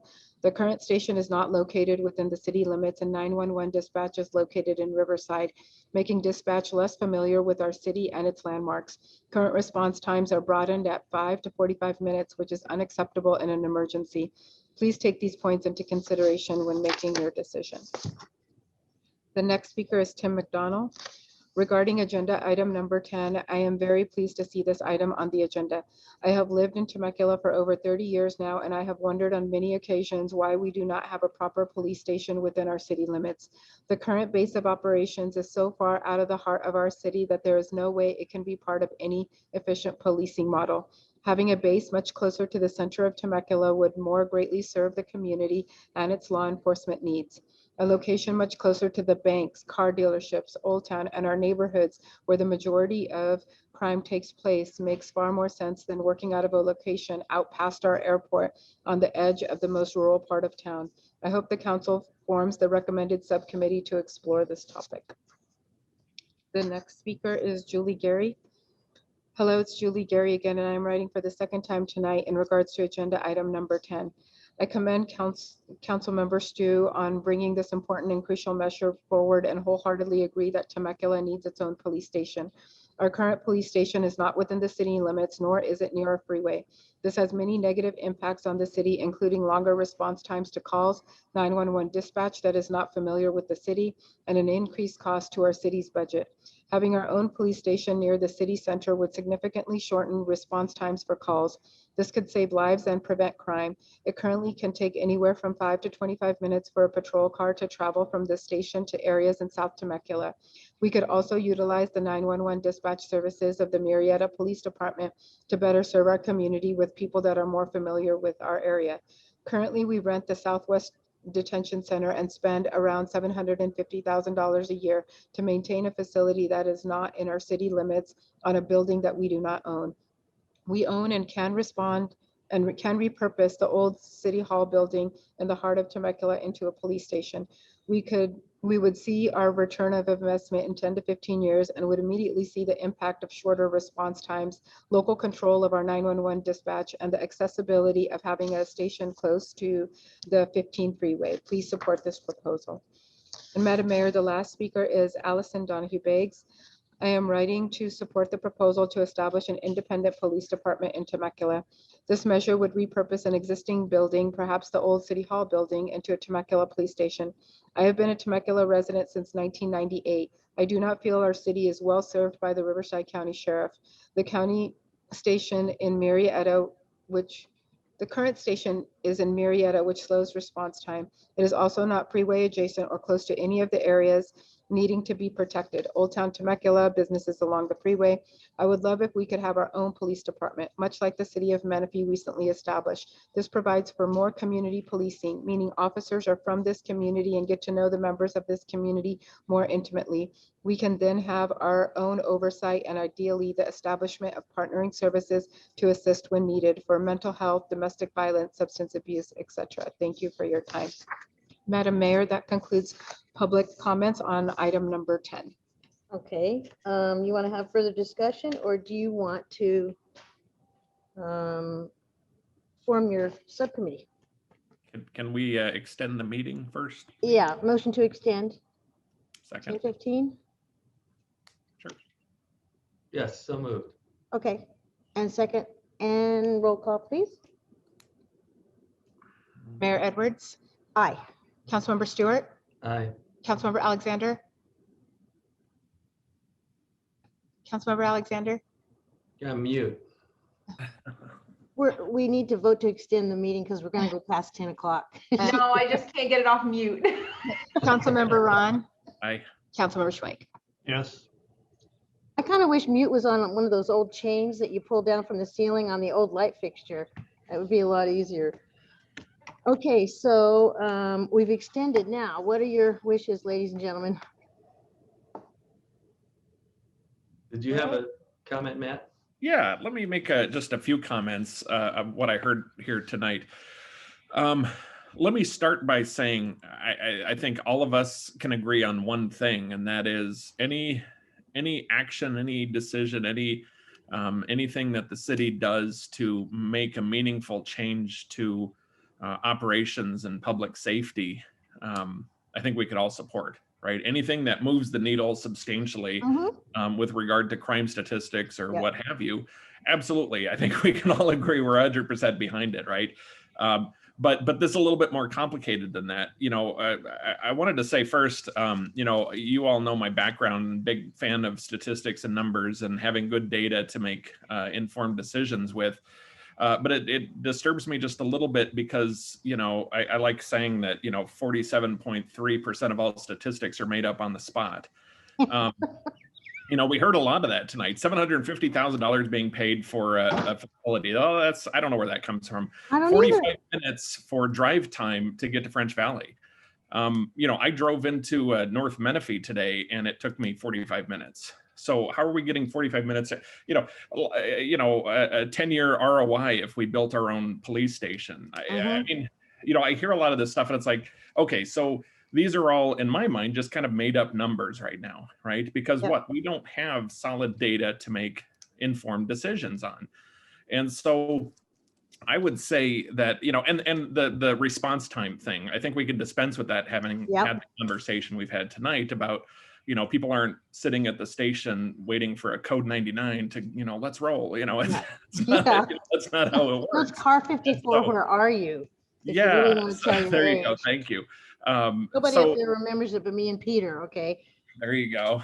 But you know, but I think, look, we're always willing to improve, and I'd be happy to serve on a subcommittee if that's the will of the council. I will say my experience, I would really encourage every council member, when it's appropriate and when we can again, to go on the ride-alongs and really see how law enforcement works in our city. And specifically our city, and specifically what that drive from French Valley does, both if you're working, you know, North Temecula, well, that drive is nothing, right? You're there, right? Yeah. If you're working South Temecula, the drive is longer indeed. But What I noticed when I've gone out is you also have, it's not that they're commuting through, they're actively enforcing the law until they move toward that south end of town. And so there are stops and things along that way that could advantage the center of the city as that transition occurs. And so I've seen a lot of that happen. And so it just, you know, I think everybody getting a better feel for how operations are handled in the city, I think is important. Marianne, you mentioned quite a bit this evening about the idea of having holding within the city. And truly, if you're on a 6-hour hold, you know, you pick somebody up at, you know, 10 o'clock, 6 hours, you know, is going to happen at 4 a.m. And that's going to happen in Temecula, right? And so we need to question, you know, some of the logistics behind all of this. And you mentioned earlier too, the issues that have occurred out at French Valley because of the whole release times and so forth. And a lot of this is, you know, sort of more on the statutory mandate side, not just, you know, at their discretion. The other thing is just the existing stations we have, right? I mean, I don't want to forget that we have a lot of resources already in town. You know, maybe there's a misunderstanding of how those are being used. Maybe there's an opportunity for us to repurpose them and reimagine how they're used. But we do have a lot of infrastructure already here, both at the mall, here at City Hall. We're talking about the 3 substations that we have already. Yeah. And I think, you know, the mistake, and I don't want to be, you know, too mean about it, but the mistake was made early on of referring to them as storefronts. And I know there was a whole history behind, you know, the choice of language, but it makes it sound like it's not serious, you know, true serious resource for law enforcement. It's just a place you go to pick up brochures or something, and that's definitely not, you know, what it's there for. But you know, the other issue, office as a vehicle, was mentioned, you know, as well. But you know, bottom line, I think the interest I have in this is any council member, and I very strongly believe this, and you've all seen this play out over the years.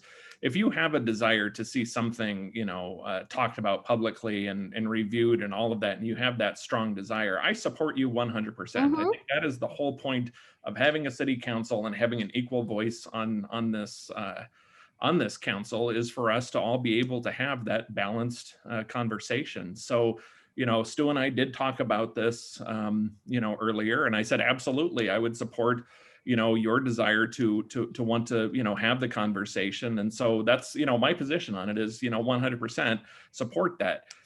I have my reasons for thinking that it might not be the best decision for our city. He has his reasons for thinking that it would be. But again, we're operating in an absence of good data. And if anything I've learned over the years, especially with a lot of the research we do and things like attack effectiveness and firefighting and so forth, I've learned that data are incredibly important. And so we can sit here and speculate all we want to about what's best for the city. But once we have some solid numbers, and we can, you know, like the JPA study that was done, and you know, it was a receive and file for us, because that was a question at a time at the city's history where we were really, you know, starting to think differently about law enforcement potentially. And we found out that that model simply doesn't advantage the city at all, and it isn't the right direction. We did it, we paid for it, and we found out the answer was no. I'm more than willing to work with Stu and work with the you know, Sheriff's Department and Captain Hall to really dig into this. I've got some ideas just from, you know, my own research perspective of some of the things that we've done in looking at attack effectiveness and operational efficiencies.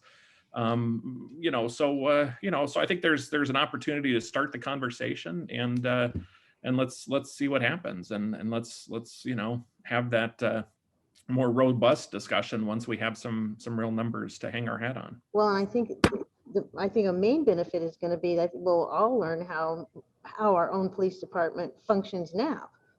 Because I got a couple of answers that were surprises to me. So, so Madam City Clerk, we have to vote on a subcommittee, to form a subcommittee, and yes. So is it ad hoc, or is it so it wouldn't be, it has to be, and it's a formal subcommittee. Actually, it is an ad hoc subcommittee. It is not a standing subcommittee. Okay, and I would ask City Attorney Peter Thorson, who is on the call still to go ahead and confirm that. Yes, the subcommittee would be an ad hoc subcommittee because it's for the limited purpose of pulling together some data so that you can make a further decision on how to proceed. So Okay. it's definitely an ad hoc subcommittee. Okay, great. All right, then, I will accept a motion and a second to form I this. will motion that Stu? we form this ad hoc subcommittee. Okay, Second. and Jess. All right, can we have roll call, please? Councilmember Alexander, Aye. Mayor Edwards, Aye. Councilmember Ron, Aye. Councilmember Stewart, Aye. Councilmember Schwenk. Aye. Excellent. Okay, so, I don't think we have anything else. I'm looking. Departmental reports, no. City manager, anything? Madam Mayor, I don't think you can have too much of a good thing with respect to park and recreation. So I'm going to queue up one more video to close down this meeting because we were busy. And we did upgrade another playground, Stephen Lennon Memorial Park. So Jonathan, would you please play the video?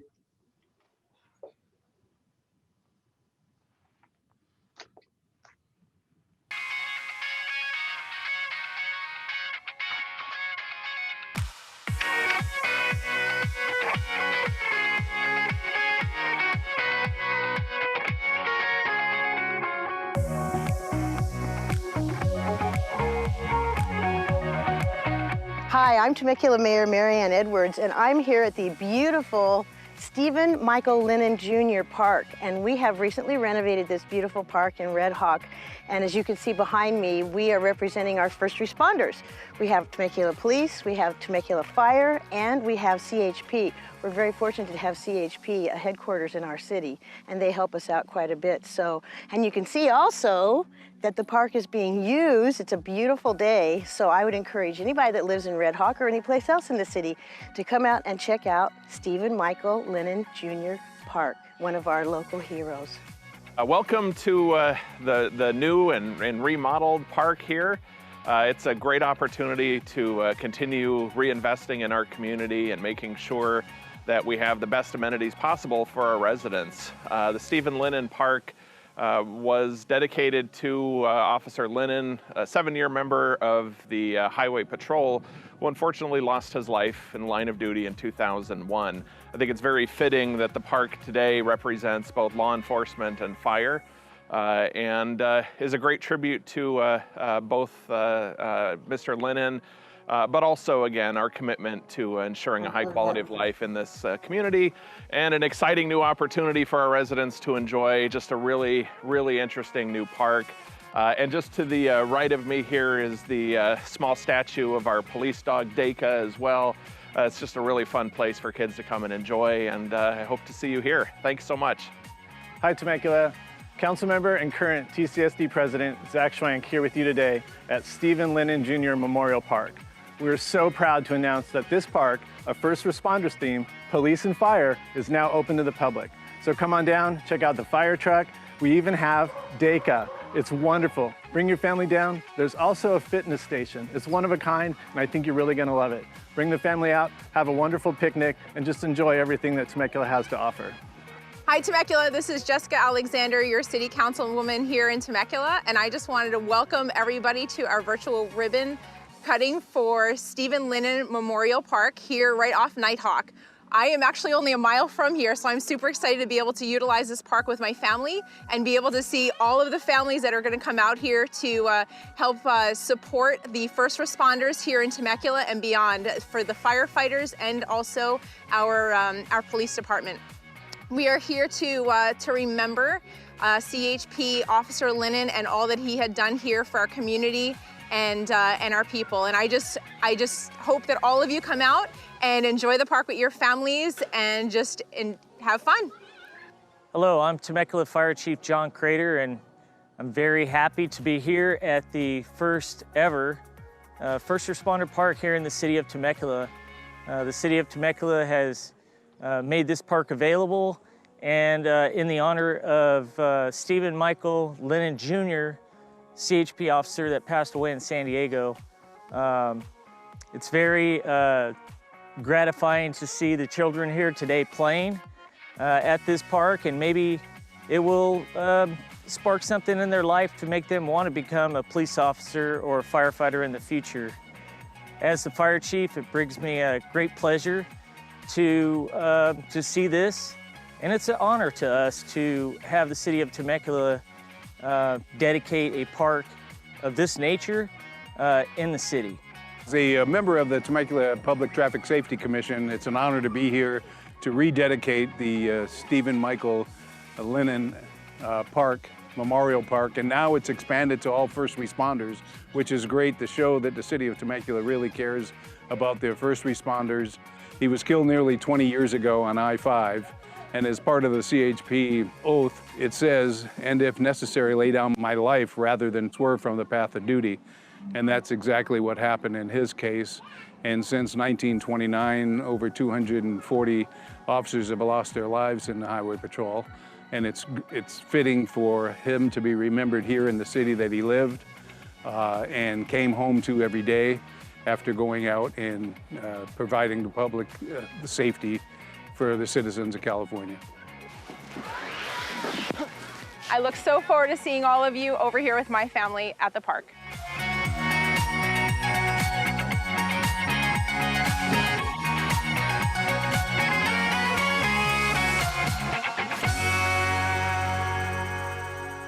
Councilmember Ron, you told me you were going to go down the slide and sit on the teeter-totter. I'm really disappointed in you. I was thinking about it, but you know, I allowed Jessica to do it. I felt it was better honor. Oh, there. well, okay, we'll be waiting for that. And Jess, thanks for going down the slide. I'm usually the one that has to do that. So I'm glad you're here for so many reasons.